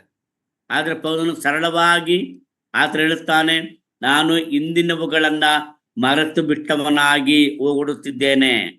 Perhaps he's thinking all the way back to his days as a zealous persecutor of the church. ಆದ್ರೆ ಆತನು ಹಿಂದಕ್ಕೆ ಹೋಗಿ ನೋಡುವಾಗ ಬಹಳ ಮತಾಭಿಮಾನಿಯಾಗಿ ಸಭೆಗಳನ್ನ ಹಿಂಸೆ ಪಡಿಸುವವನಾಗಿದ್ದನು ಎಂಬುದನ್ನ ಆತನು ಜ್ಞಾಪಕ ಮಾಡಿಕೊಳ್ಳುತ್ತಿದ್ದಾನೆ. We know that Paul forgot all the accomplishments and failures of his time before his encounter with Christ. ಕರ್ತನಾಗಿರುವ ಯೇಸು ಕ್ರಿಸ್ತನೊಂದಿಗೆ ಆತನು ಮುಖಾಮುಖಿಯಾಗುವವರೆಗೆ ಆತನು ಮಾಡಿದಂತಹ ಎಲ್ಲಾ ಸಾಧನೆಗಳನ್ನು, ಆತನು ಮಾಡಿದಂತ ಎಲ್ಲ ಹಿಂಸಾತ್ಮಕ ಕೃತ್ಯಗಳನ್ನ, ಅವೆಲ್ಲವನ್ನು ಕೂಡ ಆತನು ಮರೆತು ಬಿಡುತ್ತಾನೆ. He considered all those things as worthless, as garbage compared to knowing Christ. ಕ್ರಿಸ್ತನನ್ನ ಅರಿಯುವುದೇ ಶ್ರೇಷ್ಠವೆಂದೆಣಿಸಿ ಆ ಹಿಂದಿನ ಎಲ್ಲವುಗಳನ್ನ ಆತನು ಕಸವೆಂದು ಆತನು ಪರಿಗಣಿಸುತ್ತಾನೆ. But Paul's reference in this context to what lies behind points to also those things in his life as a believer in Christ. ಆತನು ತನ್ನ ಜೀವಿತದಲ್ಲಿ ಇಂದಿನ ಮರೆತು ಬಿಟ್ಟು ಎಂಬುದಾಗಿ ಹೇಳುವಾಗ ಆತನ ಒಂದು ಗಮನ ಕ್ರಿಸ್ತನಲ್ಲಿ ವಿಶ್ವಾಸಿಯಾಗಿದ್ದೇನೆ ಅನ್ನುವುದೇ ಆಗಿತ್ತು. He's also talking about his life as a believer in Christ prior to this point. ಆತನು ಕ್ರಿಸ್ತನಲ್ಲಿ ವಿಶ್ವಾಸಿಯಾಗಿದ್ದೇನೆ ಅನ್ನುವುದನ್ನ ಈ ಒಂದು ಅಂಶಕ್ಕೆ ಸಮಾನವಾಗಿ ಅನುಸಾರವಾಗಿ ತೆಗೆದುಕೊಳ್ಳುತ್ತಾನೆ. His point is that even though he believes in Christ, he has not yet fully apprehended Christ. ಆತನು ಹೇಳುವಂತ ಮಾತಂದ್ರೆ ಅವನು ಹೇಳುತ್ತಾನೆ, ತಾನು ವಿಶ್ವಾಸಿಯಾಗಿದ್ದರೂ ಕೂಡ ಕ್ರಿಸ್ತನನ್ನ ತಿಳಿದುಕೊಳ್ಳಬೇಕಾದ ಸಂಪೂರ್ಣ ಮಟ್ಟಕ್ಕೆ ತಿಳಿದುಕೊಂಡಿಲ್ಲ ಎಂಬುದನ್ನ ಆತನು ಒಪ್ಪಿಕೊಳ್ಳುತ್ತಿದ್ದಾನೆ. So what is behind him is everything that he has already achieved and attained even in his walk with Christ. ಆತನು ಇಂದಿನವುಗಳು ಎಂಬುದಾಗಿ ಹೇಳುವಾಗ ಕ್ರಿಸ್ತನೊಂದಿಗೆ ನಡೆಯುವಂತಹ ಆ ಒಂದು ನಡೆಯಲ್ಲಿ ಆತನು ಏನೆಲ್ಲ ಆತನು ಸಾಧನೆಗಳನ್ನ ಮಾಡುತ್ತಾ ಬಂದನೋ ಅವೆಲ್ಲವುಗಳನ್ನು ಈಗ ಒಪ್ಪಿಕೊಂಡು ಹೇಳುತ್ತಿದ್ದಾನೆ. By the time he is writing this epistle, at least for 20 years, he's known Christ and he's served Christ. ಈ ಪತ್ರಿಕೆಯನ್ನು ಬರೆಯುವಂತ ಸಮಯದಲ್ಲಿ ಕರ್ತನಾಗಿರುವ ಯೇಸು ಕ್ರಿಸ್ತನನ್ನ ತಿಳಿದುಕೊಂಡು ಆತನ ಸೇವೆಯನ್ನು ಮಾಡಲಿಕ್ಕೆ ಪ್ರಾರಂಭವಾಗಿ 20 ವರ್ಷಗಳು ಕಳೆದಿವೆ. And he could have easily pointed back to a long list of achievements in his ministry as an apostle. ಅಪೊಸ್ತಲನಾಗಿ ಆತನ ಸೇವಾ ಜೀವಿತದ ಆ ಒಂದು ಪ್ರಯಾಣದಲ್ಲಿ ಅನೇಕ ಸಾಧನೆಗಳನ್ನ ಅಪೊಸ್ತಲನಾಗಿರುವಂತ ಪೌಲನು ಮಾಡಿದ್ದಾನೆ. And he could have pointed back to all of those things. ಆದ್ರೆ ಆ ಎಲ್ಲ ಸಾಧನೆಗಳನ್ನ ಪೌಲನು ಆತನು ಒಂದೊಂದಾಗಿ ಹೇಳಬಹುದಿತ್ತು. But instead, Paul forgets what he's achieved so far. ಆದರೆ ಪೌಲನು ಆತನು ಇಲ್ಲಿ ತನಕ ಏನೆಲ್ಲ ಸಾಧನೆ ಮಾಡಿದ್ದಾನೋ ಅವೆಲ್ಲವುಗಳನ್ನ ಮರೆತು ಬಿಡುತ್ತಿದ್ದಾನೆ. What does it mean to forget what is behind? ಹಿಂದಿನವುಗಳನ್ನ ಮರೆತು ಬಿಟ್ಟು ಎಂಬುದಾಗಿ ಹೇಳಿದರೆ ಅದರ ಅರ್ಥವೇನು? It means that he did not let his mind dwell on those things. ಅದರ ಅರ್ಥ ಆತನು ಆ ಹಿಂದಿನ ವಿಷಯಗಳ ಮೇಲೆಯೇ ಆತನು ಗಮನ ಕೊಟ್ಟು ಗಮನವನ್ನ ಕೇಂದ್ರೀಕರಿಸುವುದು ಇಲ್ಲ ಎಂಬುದನ್ನ ಹೇಳುತ್ತಾನೆ. He did not constantly remind himself of all his achievements. ತನ್ನ ಎಲ್ಲ ಸಾಧನೆಗಳನ್ನ ಪೌಲನು ಯಾವಾಗಲೂ ಅವನ ನೆನಪಿಗೆ ತಂದುಕೊಳ್ಳುತ್ತಾ ಇಲ್ಲ. He intentionally forgets all these things, what is behind, in order to press on forward. ಆತನು ಆ ಒಂದು ಉದ್ದೇಶ ಪೂರ್ವಕವಾಗಿಯೇ ಆ ಹಿಂದಿನವುಗಳನ್ನ ಆತನು ನೆನಪಿಗೆ ತಂದುಕೊಳ್ಳುತ್ತಾ ಇಲ್ಲ. ಯಾಕಂದ್ರೆ ಆತನು ಕ್ರಿಸ್ತನನ್ನ ಸಂಪಾದಿಸಿಕೊಳ್ಳಬೇಕೆಂಬ ಆ ಗುರಿ ಸಾಧನೆಗೋಸ್ಕರವಾಗಿಯೇ ಹಿಂದಿನವುಗಳನ್ನ ಮರೆತು ಹೋಗುತ್ತಿದ್ದಾನೆ. So he's not distracted by the achievements of the past. ಹಿಂದಿನ ಸಾಧನೆಗಳ ವಿಷಯದಲ್ಲಿ ಆತನು ಗಮನ ಅವುಗಳ ಕಡೆಗೆ ಕೊಡುತ್ತಾ ಇಲ್ಲ. He's pressing forward. ಆದರೆ ಆತನು ಮುಂದಿನ ಗುರಿ ಮಾಡಿಕೊಂಡು ಓಡುತ್ತಿದ್ದಾನೆ. It's an active, continuous discipline of the mind and heart. ಅದು ಮನಸ್ಸು ಮತ್ತು ಹೃದಯದ ನಿರಂತರವಾಗಿ ಮುಂದುವರಿಯುವಂತಹ ಮನಸ್ಸು ಹೃದಯಗಳನ್ನ ಶಿಸ್ತಿನಲ್ಲಿ ಇಟ್ಟುಕೊಳ್ಳುವಂತಹ ಒಂದು ಕಾರ್ಯ. He chose to disregard his past, even his achievements in the Lord. ಆತನು ಕರ್ತನಲ್ಲಿ ಇರುವುದರಿಂದ ಹಿಂದಿನ ಸಂಗತಿಗಳನ್ನ ಯಾವುದನ್ನು ಕೂಡ ಆತನು ನೆನಪಿಗೆ ತಂದುಕೊಳ್ಳುತ್ತಾ ಇಲ್ಲ. The second part of that illustration is that he pictures the runner as one who is bent forward and his eyes are fixed on the goal. ಎರಡನೇದಾಗಿ ನೋಡುವಾಗ ಆ ಮಾತಿನಲ್ಲಿ ಆತನು ಹೇಳುವುದೇನೆಂದ್ರೆ ಆತನ ದೃಷ್ಟಿ ಅದು ಒಂದೇ ಕಡೆಗೆ ಅದು ಇಡಲ್ಪಟ್ಟದ್ದಾಗಿ, ಅಂದರೆ ಗುರಿಯ ಕಡೆಗೆ ಇಡಲ್ಪಟ್ಟದ್ದಾಗಿ ಆತನು ಆ ಗುರಿಯನ್ನ ಸಂಪಾದಿಸುವುದಕ್ಕೋಸ್ಕರವಾಗಿ ನಿರಂತರವಾಗಿ ಕಷ್ಟಪಟ್ಟು ಪ್ರಯಾಸಪಟ್ಟು ಓಡುತ್ತಾ ಇದ್ದಾನೆ. Notice the phrase there, and straining forward to what lies ahead, says Paul. ಅಲ್ಲಿ ನೋಡುವಾಗ ಮುಂದಿನವುಗಳನ್ನು ಗುರಿ ಮಾಡಿಕೊಂಡು ಎದೆ ಬೊಗ್ಗಿದವನಾಗಿ ಓಡುತ್ತಾ ಇದ್ದೇನೆ ಎಂಬುದಾಗಿ ಹೇಳುತ್ತಾನೆ. So Paul's habit of forgetting the past gave him the freedom to strain forward toward the future. ಯಾವಾಗ ಹಿಂದಿನವುಗಳನ್ನ ಮರೆತು ಬಿಡುವಂತಹ ಆ ತೀರ್ಮಾನ ಮಾಡುತ್ತಾನೋ, ಅವುಗಳನ್ನ ಮಾಡುತ್ತಾ ಹೋಗುತ್ತಾನೋ, ಆ ಹಿಂದಿನವುಗಳನ್ನ ಮರೆತು ಬಿಟ್ಟಿದ್ದರಿಂದಲೇ ಈಗ ಆತನು ಕರ್ತನು ಅವನ ಮುಂದೆ ಇಟ್ಟದ್ದನ್ನ ಸಂಪಾದಿಸಿಕೊಳ್ಳುವುದಕ್ಕಾಗಿ ಅದನ್ನ ಗುರಿ ಮಾಡಿಕೊಂಡು ಓಡುವುದಕ್ಕೆ ಸಹಾಯಕವಾಯಿತು. Faith is like running a race. ನಂಬಿಕೆ ಎಂಬುದಾಗಿ ಹೇಳುವಾಗ ಅದು ಒಂದು ಓಟದಲ್ಲಿ ಓಡುವ ಹಾಗೆ. It is like straining towards what is ahead, towards the finish line. ಮುಂದೆ ಇರುವಂತದ್ದನ್ನ ಪಡೆದುಕೊಳ್ಳುವುದಕ್ಕಾಗಿ, ಬಹುಮಾನವನ್ನ ಪಡೆದುಕೊಳ್ಳುವುದಕ್ಕಾಗಿ ಶ್ರಮೆ ಪಟ್ಟು ಕಷ್ಟಪಟ್ಟು ಓಡುವುದೇ ಆಗಿದೆ. Progress in the faith requires going beyond our past achievements and reaching out to capture every opportunity to grow in the Lord Jesus Christ. ನಂಬಿಕೆಯಲ್ಲಿ ಬೆಳೆಯುವುದೇ ಎಂಬುದಾಗಿ ಹೇಳಿದರೆ ಇಂದಿನ ಸಂಗತಿಗಳೆಲ್ಲವನ್ನ ಮರೆತು ಬಿಟ್ಟು ಅವುಗಳ ಕಡೆ ಗಮನ ಕೊಡದೆಯೇ ಆ ಕರ್ತನಾಗಿರುವಂತ ಯೇಸು ಕ್ರಿಸ್ತನು ಕರೆದು ಮುಂದೆ ಇಟ್ಟಂತ ಆ ಒಂದು ಬಹುಮಾನವನ್ನ ಗುರಿ ಮಾಡಿಕೊಂಡು ಸ್ಥಿರಚಿತ್ತದಿಂದ ಓಡುತ್ತಾ ಇರಬೇಕು. Third part of the illustration, he views the runner as somebody who pursues the goal for the prize. ಮೂರನೇದಾಗಿ ಆ ಓಟದಲ್ಲಿ ಓಡುವಂತವನು ಆತನ ಬಹುಮಾನವನ್ನ ಪಡೆಕೊಳ್ಳುವುದಕ್ಕೋಸ್ಕರವಾಗಿಯೇ ಆತನು ಓಡುತ್ತಾ ಇದ್ದಾನೆ. Notice the phrase here in the verse, I press on toward the goal for the prize of the upward call of God in Christ Jesus. ನೋಡುವಾಗ ಎದೆ ಬಗ್ಗಿದವನಾಗಿ ದೇವರು ಕ್ರಿಸ್ತನ ಮೂಲಕವಾಗಿ ನಮ್ಮನ್ನು ಮೇಲಕ್ಕೆ ಕರೆದು ನಮ್ಮ ಮುಂದೆ ಇಟ್ಟಿರುವ ಬಿರುದನ್ನು ಗುರಿ ಮಾಡಿಕೊಂಡು ಓಡುತ್ತಾ ಇದ್ದೇನೆ.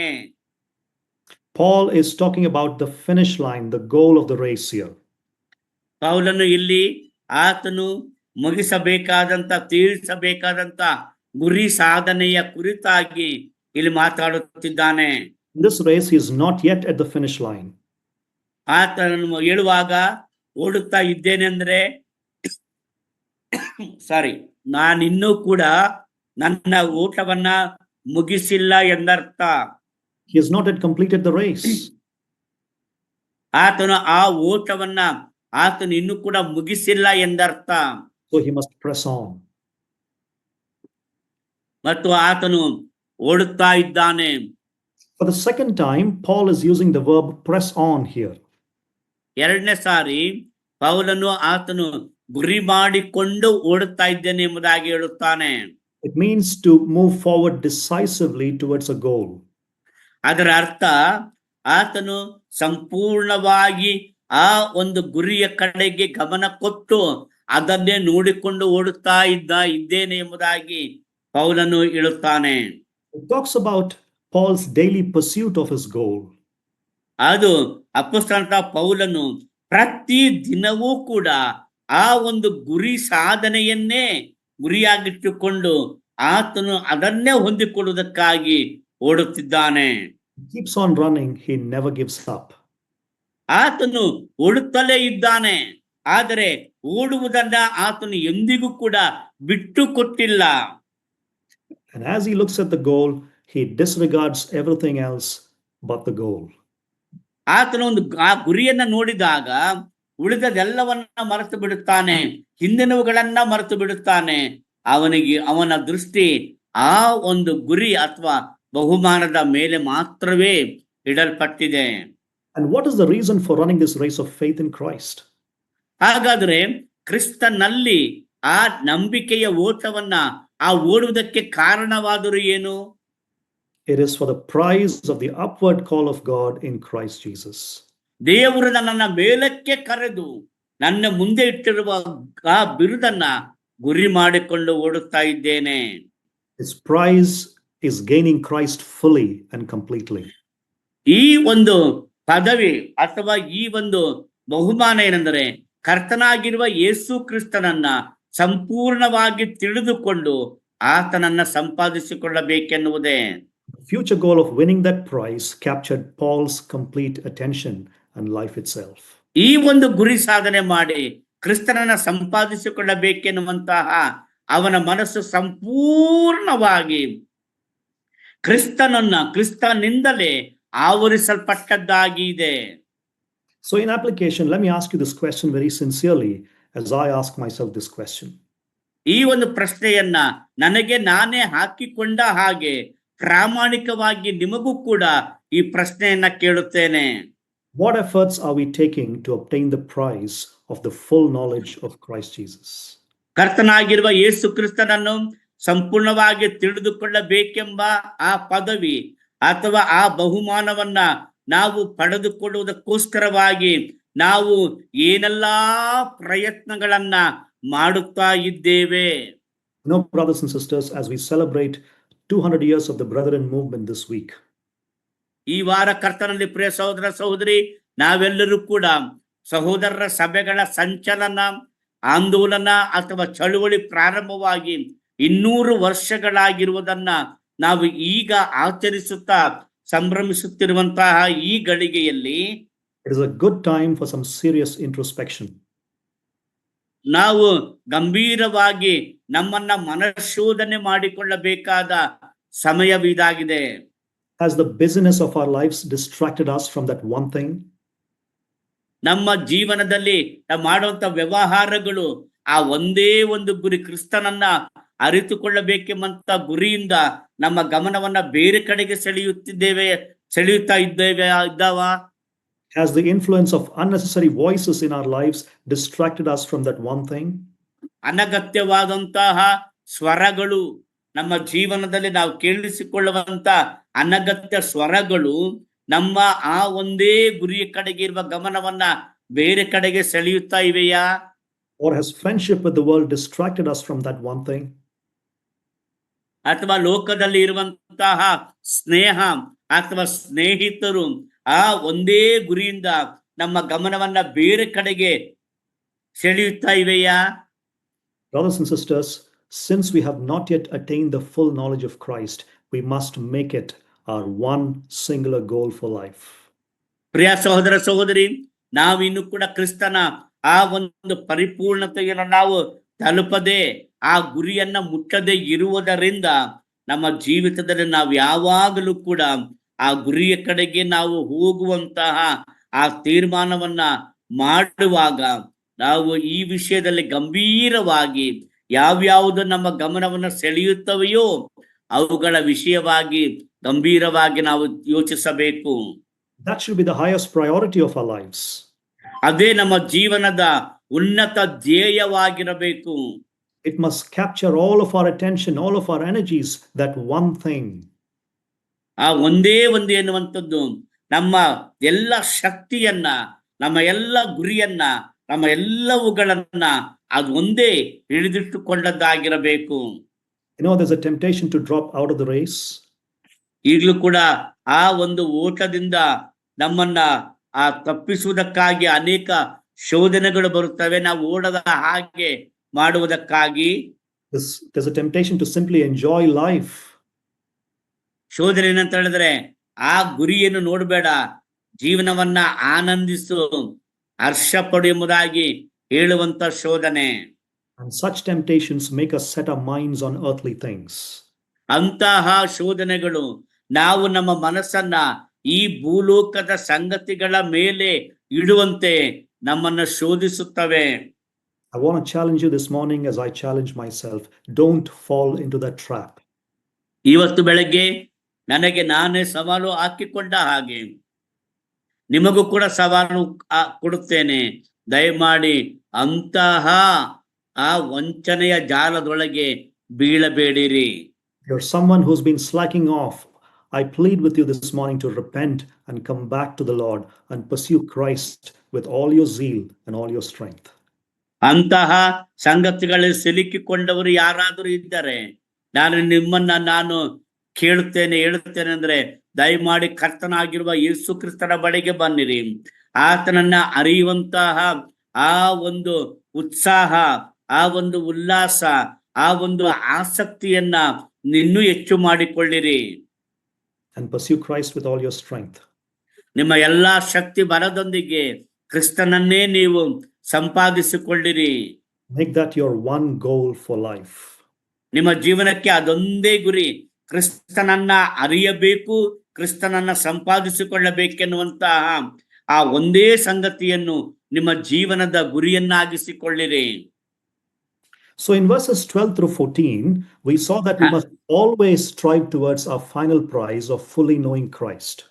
12ನೇ ವಚನದಿಂದ 14ನೇ ವಚನದವರೆಗೆ ಕರ್ತನಾಗಿರುವ ಯೇಸು ಕ್ರಿಸ್ತನನ್ನು ಸಂಪೂರ್ಣವಾಗಿ ತಿಳಿದುಕೊಳ್ಳುವ ಆ ಬಹುಮಾನ ಪದವಿಯನ್ನ ಪಡೆದುಕೊಳ್ಳುವುದಕ್ಕೋಸ್ಕರವಾಗಿ ಎಲ್ಲಾ ರೀತಿಯ ಪ್ರಯತ್ನಗಳನ್ನ ಮಾಡಿರಿ ಅನ್ನುವುದನ್ನ 12ನೇ ವಚನದಿಂದ 14ನೇ ವಚನದವರೆಗೆ ಓದಿದ್ದೇವೆ. And there's a second thing that you and I must do from now on in our Christian lives as part of our vision.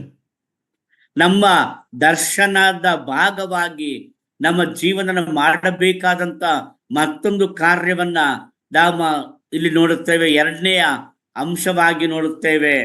That is in verses 15 and 16 very quickly. ಅದು 15 ಮತ್ತು 16ನೇ ವಚನದಲ್ಲಿ ಇದೆ. And they say, we must refuse to focus on the past achievements and strain to finish the course ahead. ಇಲ್ಲಿ ವಾಕ್ಯ 15, 16ನೇ ವಚನ ಏನ್ ಹೇಳುತ್ತದೆ ಅಂದ್ರೆ, ನಾವುಗಳು ನಮ್ಮ ಹಿಂದಿನ ಸಾಧನೆಗಳ ಮೇಲೆ ಗಮನ ಕೊಡುವುದನ್ನ ನಾವು ಅಲ್ಲಗಳೆದು ತಿರಸ್ಕರಿಸಿ ಬೇಡವೆಂದು ಹೇಳಿ, ನಾವು ನಮ್ಮ ಮುಂದಿರುವಂತಹ ನಮ್ಮ ಓಟವನ್ನ ನಾವು ಕೊನೆಗಾಣಿಸುವುದಕ್ಕಾಗಿ ಮುಗಿಸುವುದಕ್ಕಾಗಿ ನಾವು ಕಷ್ಟಪಡಬೇಕು, ಹೋರಾಡಬೇಕು ಮತ್ತು ನಾವು ದಣಿದು ಓಡಿ ಅದನ್ನ ಗೆದ್ದುಕೊಳ್ಳಬೇಕು. We can thank the Lord for the past accomplishments. ನಾವು ಹಿಂದೆ ಮಾಡಿದಂತ ಸಾಧನೆಗಳಿಗಾಗಿ ನಮ್ಮ ಕರ್ತನಿಗೆ ನಾವು ಖಂಡಿತವಾಗಿಯೂ ನಾವು ಕೃತಜ್ಞತೆಯನ್ನ ಸ್ತೋತ್ರವನ್ನ ಹೇಳಲೇಬೇಕು. We can thank, and we can also be grateful to the Lord for the successes we've enjoyed in ministry. ಅದಕ್ಕೆ ಸೇವೆಯಲ್ಲಿಯೂ ಕೂಡ ನಾವು ಅನುಭವಿಸಿದಂತಹ ಎಲ್ಲ ಆ ಒಂದು ಯಶಸ್ಸುಗಳಿಗಾಗಿಯೂ ಕೂಡ ನಾವು ಕರ್ತನಿಗೆ ಸ್ತೋತ್ರ ಸಲ್ಲಿಸಬೇಕು. And we can also learn some important lessons from the past. ಇಂದಿನ ಆ ಒಂದು ಸಾಧನೆಗಳಿಂದ, ಇಂದಿನ ಘಟನೆಗಳ ಸಂಗತಿಗಳಿಂದಲೂ ಕೂಡ ನಾವು ಒಂದು ನೀತಿ ಪಾಠವನ್ನ ಕಲಿತುಕೊಳ್ಳಬಹುದು. But we must never let our past successes distract us from striving towards the goal for the ultimate prize. ಆದರೆ ಹಿಂದಿನ ಸಾಧನೆಗಳು ಎಂದಿಗೂ ಕೂಡ ನಮ್ಮ ಮುಂದೆ ಇಟ್ಟಿರುವ ಬಿರುದನ್ನ ಪಡೆದುಕೊಳ್ಳುವುದಕ್ಕಾಗಿ ನಾವು ಓಡುವಂತಹ ಆ ಒಂದು ಓಟದ ಗಮನವನ್ನ ಬೇರೆ ಕಡೆಗೆ ಸೆಳೆಯುವಂತದ್ದಾಗಬಾರದು. That is Paul's exhortation in this passage. ಆದ್ದರಿಂದ ಪೌಲನು ಈ ವಾಕ್ಯದಲ್ಲಿ ಕೊಡುವಂತಹ ಆ ಒಂದು ಬುದ್ಧಿವಾದವನ್ನ ಗಮನಿಸೋಣ. Paul charged the Philippians to embrace his way of thinking and to continue pursuing Christ while he trusted God to solve any differences that might come up. ಅಲ್ಲಿ ನೋಡುವಾಗ ಅಪೊಸ್ತಲನಾಗಿರುವಂತಹ ಪೌಲನು ಫಿಲಿಪ್ಪಿಯವರಿಗೆ ಆತನು ಹೇಳುತ್ತಾನೆ, ಏನಂತ ಹೇಳಿದ್ರೆ, ಕ್ರಿಸ್ತನನ್ನ ಸಂಪಾದಿಸಿಕೊಳ್ಳುವುದಕ್ಕಾಗಿ ಆತನು ದೇವರಲ್ಲಿ ಯಾವ ರೀತಿಯಲ್ಲಿ ಭರವಸೆ ಬಿಟ್ಟನೋ, ಕಷ್ಟ ಕಾಲದಲ್ಲಿ ಪರಿಹಾರಕ್ಕಾಗಿ ಕರ್ತನಲ್ಲಿಯೇ ಭರವಸೆ ಬಿಟ್ಟನೋ, ಹಾಗೆಯೇ ನೀವು ಕೂಡ ಕರ್ತನಾಗಿರುವ ಯೇಸು ಕ್ರಿಸ್ತನನ್ನ ಅಪ್ಪಿಕೊಂಡು ಆತನನ್ನೇ ಅಳವಡಿಸಿಕೊಂಡು ತಬ್ಬಿಕೊಂಡು ನೀವು ಮುಂದೆ ಸಾಗಿರಿ ಎಂಬುದಾಗಿ ಅವರಿಗೆ ಆತನು ಬುದ್ಧಿ ಮಾತ್ರ ಹೇಳುತ್ತಾನೆ, ಆಜ್ಞೆ ಕೊಡುತ್ತಾನೆ. He explains this by saying three things very quickly. ಅದರಲ್ಲಿ 3 ಸಂಗತಿಗಳನ್ನ ಬಹಳ ಬೇಗನೆ ತಿಳಿಸುತ್ತೇನೆ. Firstly, Paul exhorted the Philippians to adopt his attitude about perfection. ಪರಿಪೂರ್ಣತೆಯ ವಿಷಯವಾಗಿ ಪೌಲನಿಗಿದ್ದಂತಹ ಆ ಒಂದು ಮನೋಭಾವ ಅಥವಾ ವರ್ತನೆಯನ್ನ ಅವರೂ ಕೂಡ ಅಳವಡಿಸಿಕೊಳ್ಳಬೇಕೆಂದು ಪೌಲನು ಬಯಸಿದನು. Okay, the first part of verse 15, let those of us who are mature think this way. ಅಲ್ಲಿ ಆತನು ಹೇಳುತ್ತಾನೆ, ನಮ್ಮಲ್ಲಿ ಪ್ರವೀಣರಾದವರು ಅಂದರೆ ಪರಿಪಕ್ವತೆ ಹೊಂದಿದವರು ಇದೇ ಅಭಿಪ್ರಾಯ ಉಳ್ಳವರಾಗಿರೋಣ. Paul's Christ-centered vision determines the way he sees the past. ಕ್ರಿಸ್ತನೇ ಕೇಂದ್ರವಾಗಿರುವಂತಹ ಪೌಲನ ಆ ಒಂದು ದರ್ಶನವು ಅದು ಹಿಂದಿನ ಆ ಸಂಗತಿಗಳನ್ನ ಅದು ಆ ದೃಷ್ಟಿಕೋನದಲ್ಲಿಯೇ ನೋಡುವಂತೆ ಮಾಡುತ್ತದೆ. It determines the way he views the present as well as the future. ಆತನು ಆ ಹಿಂದಿನ ಆ ಎಲ್ಲ ಕಾರ್ಯಗಳನ್ನ ವರ್ತಮಾನ ಕಾಲದ ಘಟನೆಗಳಿಗೂ ಹಾಗೂ ಭವಿಷ್ಯತ್ತಿನ ಘಟನೆಗಳಿಗೂ ಕೂಡ ಆ ದೃಷ್ಟಿಕೋನವನ್ನ ಅನ್ವಯಿಸಿ ಆತನು ನೋಡುತ್ತಾನೆ. Now Paul is directing the Philippian church to take such a view of things. ಅಂತಹ ದೃಷ್ಟಿಕೋನವನ್ನ ಹೊಂದಿಕೊಂಡಿರಬೇಕೆಂದು ಅಪೊಸ್ತಲನಾಗಿರುವಂತ ಪೌಲನು ಆ ಫಿಲಿಪಿಯ ವಿಶ್ವಾಸಿಗಳಿಗೆ ಅಂದ್ರೆ ಸಭೆಗೆ ಆತನು ಆಜ್ಞೆ ಕೊಡುತ್ತಾನೆ. Paul is giving a direction for all of us who are mature. ಈಗ ಆ ಕ್ರಿಸ್ತಿಯ ಪರಿಪಕ್ವತೆಯಲ್ಲಿರುವಂತ ನಮ್ಮೆಲ್ಲರಿಗೂ ಕೂಡ ಪೌಲನು ಅದೇ ಸಲಹೆಯನ್ನ ಅದೇ ಬುದ್ಧಿ ಮಾತನ್ನ ನಮಗೂ ಹೇಳುತ್ತಾನೆ. What is maturity in this context? ಈ ವಾಕ್ಯ ಭಾಗದ ಹಿನ್ನೆಲೆಯಲ್ಲಿ ನೋಡುವಾಗ ಪ್ರವೀಣರಾಗುವುದು ಅಥವಾ ಪರಿಪಕ್ವತೆ ಹೊಂದಿದವರಾಗಿರುವುದು ಎಂಬುದಾಗಿ ಹೇಳಿದರೆ ಅರ್ಥವೇನು? Maturity is taking Paul's view of things. It is having Paul's attitude. ಅದೇನಂತಂದ್ರೆ ಅಪೊಸ್ತಲ ಪೌಲನ ಮನೋಭಾವವನ್ನ ಅವನ ವರ್ತನೆಯನ್ನ ನಮ್ಮ ಜೀವಿತದಲ್ಲಿಯೂ ಕೂಡ ಅಳವಡಿಸಿಕೊಂಡು ಅದೇ ಮನೋಭಾವ ಉಳ್ಳವರಾಗಿರುವುದು, ಅದೇ ವರ್ತನೆ ನಾವು ಹೊಂದಿದವರಾಗಿರುವುದು. And notice here, Paul is including himself in his exhortation to his readers. Let us do it, he says. ಇಲ್ಲಿ ಗಮನಿಸಿರಿ, ಪೌಲ ಹೇಳುತ್ತಾನೆ, ನಾವು ಇದನ್ನ ಮಾಡೋಣ ಎಂಬುದಾಗಿ ಪೌಲ ಹೇಳುತ್ತಾನೆ. He is including himself in the exhortation. ಆತನು ಈ ಒಂದು ಬುದ್ಧಿ ಮಾತನ್ನ ಹೇಳುವಾಗ ತನ್ನನ್ನು ಕೂಡ ಸೇರಿಸಿಕೊಂಡೇ ಆತನು ಹೇಳುತ್ತಾನೆ. So Paul is calling for unity of mind in the community. ಆ ಸಮುದಾಯದಲ್ಲಿ ಮನಸ್ಸಿನ ಐಕ್ಯತೆ ಇರಬೇಕು ಎಂಬುದನ್ನ ಪೌಲನು ಆತನು ಹೇಳುತ್ತಿದ್ದಾನೆ. And there's no selfishness in this attitude. ಈ ಮನೋಭಾವದಲ್ಲಿ ಯಾವುದೇ ಸ್ವಾರ್ಥತೆ ಇಲ್ಲ. Paul is talking about an attitude that will draw people together as we all grow together. ಪೌಲನು ಈ ಒಂದು ಮಾತನ್ನ ಎಲ್ಲಾ ಜನರನ್ನ ಒಟ್ಟಾಗಿ ಸೇರಿ ಬರುವಂತವರನ್ನ ಹಾಗೂ ಒಟ್ಟಾಗಿ ಸಾಧನೆ ಮಾಡುವಂತವರ ಕುರಿತಾಗಿ ಆತನು ಇದನ್ನ ಹೇಳುತ್ತಾನೆ. Secondly, Paul ಎರಡನೇದಾಗಿ assured the Philippians that God would bring harmony in case of any disagreement.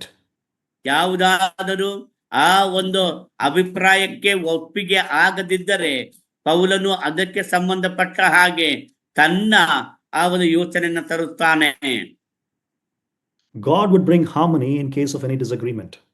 ಯಾವುದಾದರೂ ಆ ಒಂದು ವಿಷಯಗಳಲ್ಲಿ ಒಂದು ಸಾಮರಸ್ಯವಿಲ್ಲವೆಂದರೆ ದೇವರು ತಾನೇ ಸಾಮರಸ್ಯವನ್ನ ಅಥವಾ ಹೊಂದಿಕೆಯನ್ನ ಖಂಡಿತವಾಗಿಯೂ ತರುತ್ತೇನೆ ಎಂಬುದ ಪೌಲನು ಹೇಳುತ್ತಾನೆ, ತರುತ್ತಾನೆ ಎಂಬುದಾಗಿ. Okay, the second part of verse 15, and if in anything you think otherwise, God will reveal that also to you.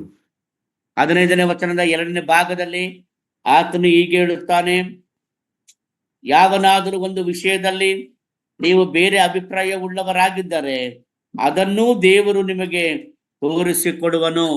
Now Paul knows that there may be some people who on some points think differently. ಪೌಲನಿಗೆ ಗೊತ್ತು, ಯಾವುದೋ ಒಂದು ವಿಷಯದಲ್ಲಿ ಸಭೆಯ ಆ ಜನರಲ್ಲಿ ಒಂದು ಒಪ್ಪಿಕೊಳ್ಳುವಂಥದ್ದು ಇಲ್ಲ ಎಂಬುದಾಗಿ.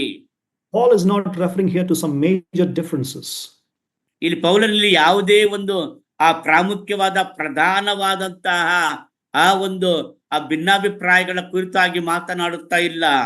He recognizes that there may be some minor differences on some points. ಆತನ ಹೇಳುವುದಂದ್ರೆ, ಗುರುತಿಸುವುದೇನೆಂದ್ರೆ, ಯಾವುದೋ ಕೆಲವು ವಿಷಯಗಳಲ್ಲಿ ಆ ಚಿಕ್ಕ ಪುಟ್ಟ ಭಿನ್ನಾಭಿಪ್ರಾಯಗಳು, ಚಿಕ್ಕ ಪುಟ್ಟದಾಗಿ ಹೊಂದಾಣಿಕೆ ಆಗದೇ ಇರುವಂತ ವಿಷಯಗಳು ಇವೆ ಎಂಬುದನ್ನ ಆತನು ಹೇಳುತ್ತಿದ್ದಾನೆ.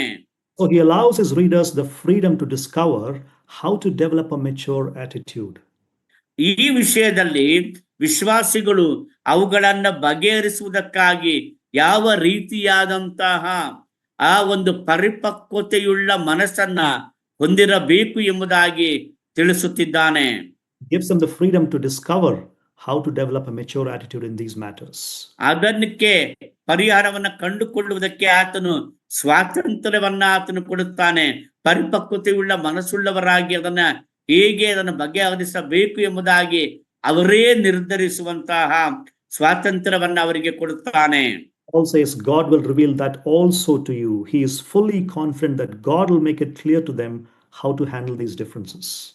ನೀವು ಬೇರೆ ಅಭಿಪ್ರಾಯ ಉಳ್ಳವರಾಗಿದ್ದರೆ ಅದನ್ನು ದೇವರು ನಿಮಗೆ ತೋರಿಸಿಕೊಡುವನೆಂದರೆ ದೇವರು ತಾನೇ ಅದನ್ನ ಬಗೆಹರಿಸುವನು, ಪರಿಹರಿಸುವನು ಎಂಬುದಾಗಿ ಪೌಲನು ಅವರಿಗೆ ಹೇಳಿಕೊಡುತ್ತಿದ್ದಾನೆ. Thirdly and lastly, Paul urged the Philippians to keep moving forward in their journey of knowing Christ. ಪೌಲನು ಅವರಿಗೆ ಹೇಳುವುದೆಂದರೆ, ಕ್ರಿಸ್ತನ ಕಡೆಗೆ ನೀವು ಸಾಗುವಾಗ ನೀವೆಲ್ಲರೂ ಕೂಡ ಆತನ ಕಡೆಗೆ ನಮ್ಮ ಜೀವಿತ ಸಾಗಬೇಕೆನ್ನುವಂತಹ ಮನೋಭಾವ, ವರ್ತನೆಯನ್ನ ಹೊಂದಿದವರಾಗಿರ್ರಿ ಎಂಬುದಾಗಿ ಪೌಲನು ಫಿಲಿಪಿಯ ವಿಶ್ವಾಸಗಳಿಗೆ ಆಗ್ರಹಿಸುತ್ತಾನೆ. Verse 16, only let us hold true what we have attained. ಆದರೆ ನಾವು ಯಾವ ಸೂತ್ರವನ್ನ ಅನುಸರಿಸಿ ಇಲ್ಲಿಯವರೆಗೆ ಬಂದೆವೋ ಅದನ್ನೇ ಅನುಸರಿಸೋಣ ಎಂಬುದಾಗಿ ಅವರನ್ನ ಪ್ರೇರೇಪಿಸುತ್ತಾನೆ. Paul finally returns to emphasize the main point of his exhortation. ಪೌಲನು ತನ್ನ ಆ ಬುದ್ಧಿ ಮಾತಿನಲ್ಲಿ ಆತನು ಮತ್ತೆ ಮುಖ್ಯವಾದ ವಿಷಯಕ್ಕೆ ಆತನು ಬರುತ್ತಾನೆ. Paul is saying that you have already arrived at a point in your journey. ಪೌಲನು ಹೇಳ್ತಾನೆ, ನೀವಾಗಲೇ ನಿಮ್ಮ ಪ್ರಯಾಣದಲ್ಲಿ ನೀವು ಒಂದು ಹಂತಕ್ಕೆ ನೀವು ಬಂದವರಾಗಿದ್ದೀರಿ. And you've reached a level of understanding and maturity in your faith. ನಿಮ್ಮ ನಂಬಿಕೆಯಲ್ಲಿ ಕ್ರಿಸ್ತನನ್ನ ಅರ್ಥ ಮಾಡಿಕೊಳ್ಳುವ ಹಾಗೂ ಪರಿಪಕ್ವತೆ ಹೊಂದುವಂತ ಆ ಹಂತಕ್ಕೆ ನೀವು ಬಂದು ಸೇರಿದ್ದೀರಿ. Now you must continue on in that direction towards greater maturity. ಈಗ ಆ ಮುಂದಿನ ಆ ಒಂದು ಗುರಿಯ ಕಡೆಗೆ ನಿಮ್ಮ ಜೀವಿತವನ್ನ ನೀವು ಆ ಪರಿಪಕ್ವತೆ ನಂಬಿಕೆಯನ್ನು ನೀವು ಮುಂದುವರಿಸುತ್ತಾ ನಿಮ್ಮ ಪ್ರಯಾಣವನ್ನ ಮುಂದೆ ಸಾಗಿಸಬೇಕು. So even in a Roman prison, Paul has not lost his vision. ಪೌಲನು ರೋಮ ಸೆರೆಮನೆಯಲ್ಲಿ ಇದ್ದರೂ ಕೂಡ ತನ್ನ ದರ್ಶನವನ್ನ ಆತನು ಕಳೆದುಕೊಳ್ಳಲಿಲ್ಲ. He urges people to follow his example so that they with him may joyously gain the prize of Christ's eternal presence. ಆತನು ಫಿಲಿಪ್ಪಿ ವಿಶ್ವಾಸಿಗಳಿಗೆ ತಾನು ಯಾವ ರೀತಿಯಲ್ಲಿ ಆ ನಿತ್ಯವಾದಂತ ಬಿರುದನ್ನ ಪಡೆದುಕೊಳ್ಳುವುದಕ್ಕಾಗಿ ಓಡುತ್ತಾ ಇದ್ದನೋ ಹಾಗೆಯೇ ಅವರು ಕೂಡ ಓಡಬೇಕೆಂಬುದಾಗಿ ಆತನವರನ್ನ ಆಗ್ರಹಿಸುತ್ತಿದ್ದಾನೆ ಅಥವಾ ಅವರನ್ನ ಪ್ರೇರೇಪಿಸುತ್ತಿದ್ದಾನೆ. Finally, in application, I want to ask you this question again as I ask myself this question. ಕೊನೆಯದಾಗಿ ನಾನು ನನಗೆ ಯಾವ ರೀತಿ ಪ್ರಶ್ನೆ ಮಾಡಿಕೊಂಡೆನೋ ಹಾಗೆಯೇ ನಿಮಗೂ ಕೂಡ ಪ್ರಶ್ನೆ ಮಾಡುತ್ತೇನೆ. How is our attitude towards others in this journey forward? ಈ ಪ್ರಯಾಣದಲ್ಲಿ ಇತರರ ಕುರಿತಾಗಿ, ಬೇರೆಯವರ ಕುರಿತಾಗಿ ನಮ್ಮ ಮನೋಭಾವ ಅಥವಾ ನಮ್ಮ ವರ್ತನೆ ಏನಾಗಿದೆ? About other believers. ಇತರ ವಿಶ್ವಾಸಿಗಳಿಗೆ. Remember in chapter 2 verse 5, Paul said this, in your relationships with one another, have the same attitude of mind that Christ Jesus had. 2ನೇ ಅಧ್ಯಾಯ 5ನೇ ವಚನಕ್ಕೆ ಬರುವಾಗ ಇತರರ ಕಡೆಗೆ ನಮ್ಮ ಮನೋಭಾವವನ್ನ ಕುರಿತಾಗಿ ಅಪೊಸ್ತಲನಾದ ಪೌಲನು ಒಂದು ಮಾತನ್ನು ಹೇಳುತ್ತಾನೆ, ಕ್ರಿಸ್ತ ಯೇಸುವಿನಲ್ಲಿರುವ ಮನಸ್ಸು ನಿಮ್ಮಲ್ಲಿಯೂ ಇರಲಿ ಎಂಬುದಾಗಿ ಆತನು ಹೇಳುತ್ತಾನೆ. It involves genuine humility. ದೀನತೆ. It involves a wholehearted commitment. ಸಂಪೂರ್ಣ ಹೃದಯದ ಸಮರ್ಪಣೆ.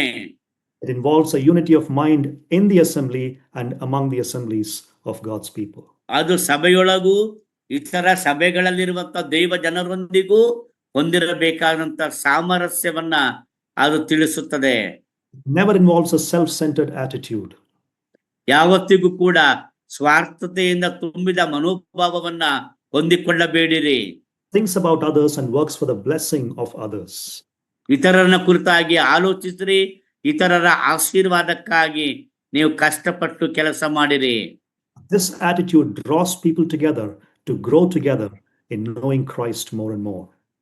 ಈ ಒಂದು ಮನೋಭಾವವು ನಮ್ಮನ್ನ ಹೆಚ್ಚಾಗಿ ಜನರನ್ನ ತಿಳುಕೊಳ್ಳುವಂತೆಯೂ, ಕ್ರಿಸ್ತನನ್ನ ತಿಳುಕೊಳ್ಳುವಂತೆಯೂ, ಕ್ರಿಸ್ತನೊಂದಿಗೆ ಒಡನಾಟ ಹೊಂದುವಂತೆಯೂ, ದಿನೇ ದಿನೇ ಕ್ರಿಸ್ತನನ್ನ ಹೆಚ್ಚು ಹೆಚ್ಚಾಗಿ ತಿಳಿದುಕೊಳ್ಳುವಂತೆಯೂ ನಮಗೆ ಸಹಾಯ ಮಾಡುತ್ತದೆ. Now there may be differences on minor points among us.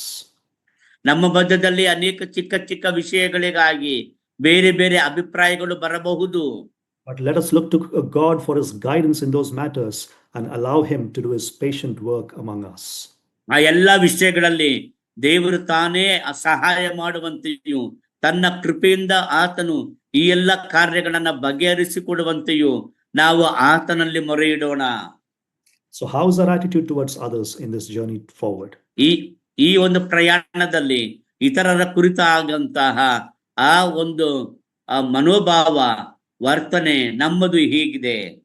So two things that we've seen this morning for our vision forward. ಈ ಬೆಳಗ್ಗೆ ನಮ್ಮ ಆ ಒಂದು ದರ್ಶನ, ಮುಂದಿನದಕ್ಕಾಗಿರುವಂತ ದರ್ಶನಕ್ಕೆ ಸಂಬಂಧಪಟ್ಟ ಹಾಗೆ ಎರಡು ಸಂಗತಿಗಳನ್ನ ನಾವು ಅರ್ಥ ಮಾಡಿಕೊಂಡಿದ್ದೇವೆ. ಒಂದು, we must always strive towards the final prize of fully knowing Christ. ನಾವು ಯಾವಾಗಲೂ ಕೂಡ ಕ್ರಿಸ್ತನನ್ನ ಸಂಪೂರ್ಣವಾಗಿ ಅರಿತುಕೊಳ್ಳಬೇಕೆಂಬ ಅಥವಾ ತಿಳಿದುಕೊಳ್ಳಬೇಕೆಂಬ ಆ ಒಂದು ಬಹುಮಾನವನ್ನ, ಆ ಒಂದು ಪದವಿಯನ್ನ ಪಡೆದುಕೊಳ್ಳುವುದಕ್ಕೋಸ್ಕರವಾಗಿ ನಾವು ಹೋರಾಡಬೇಕು, ನಾವು ಮುಂದಕ್ಕೆ ಸಾಗುತ್ತಿರಬೇಕು. Two, we must refuse to focus on the past achievements and strain to finish the course ahead.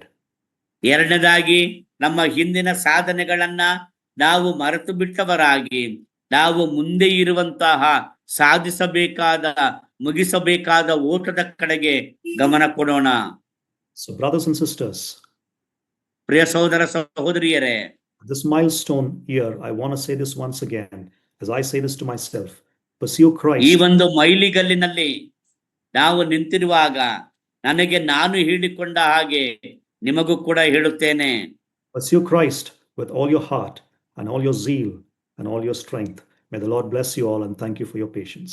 ಕರ್ತನಾಗಿರುವ ಯೇಸು ಕ್ರಿಸ್ತನನ್ನ ನಿಮ್ಮ ಜ್ಞಾನ, ವಿವೇಕ, ತಿಳುವಳಿಕೆ ಎಲ್ಲವುಗಳಲ್ಲಿಯೂ ಕ್ರಿಸ್ತನನ್ನೇ ಸಂಪಾದಿಸಿಕೊಳ್ಳಿರಿ, ಕ್ರಿಸ್ತನನ್ನೇ ಪೂರ್ಣವಾಗಿ ತಿಳಿದುಕೊಳ್ಳಿರಿ. ಆ ರೀತಿಯಲ್ಲಿ ಆಗುವ ಹಾಗೆ ದೇವರು ತಾನ ನಿಮ್ಮೆಲ್ಲರನ್ನ ಆಶೀರ್ವದಿಸಲಿ. ಧನ್ಯವಾದಗಳು.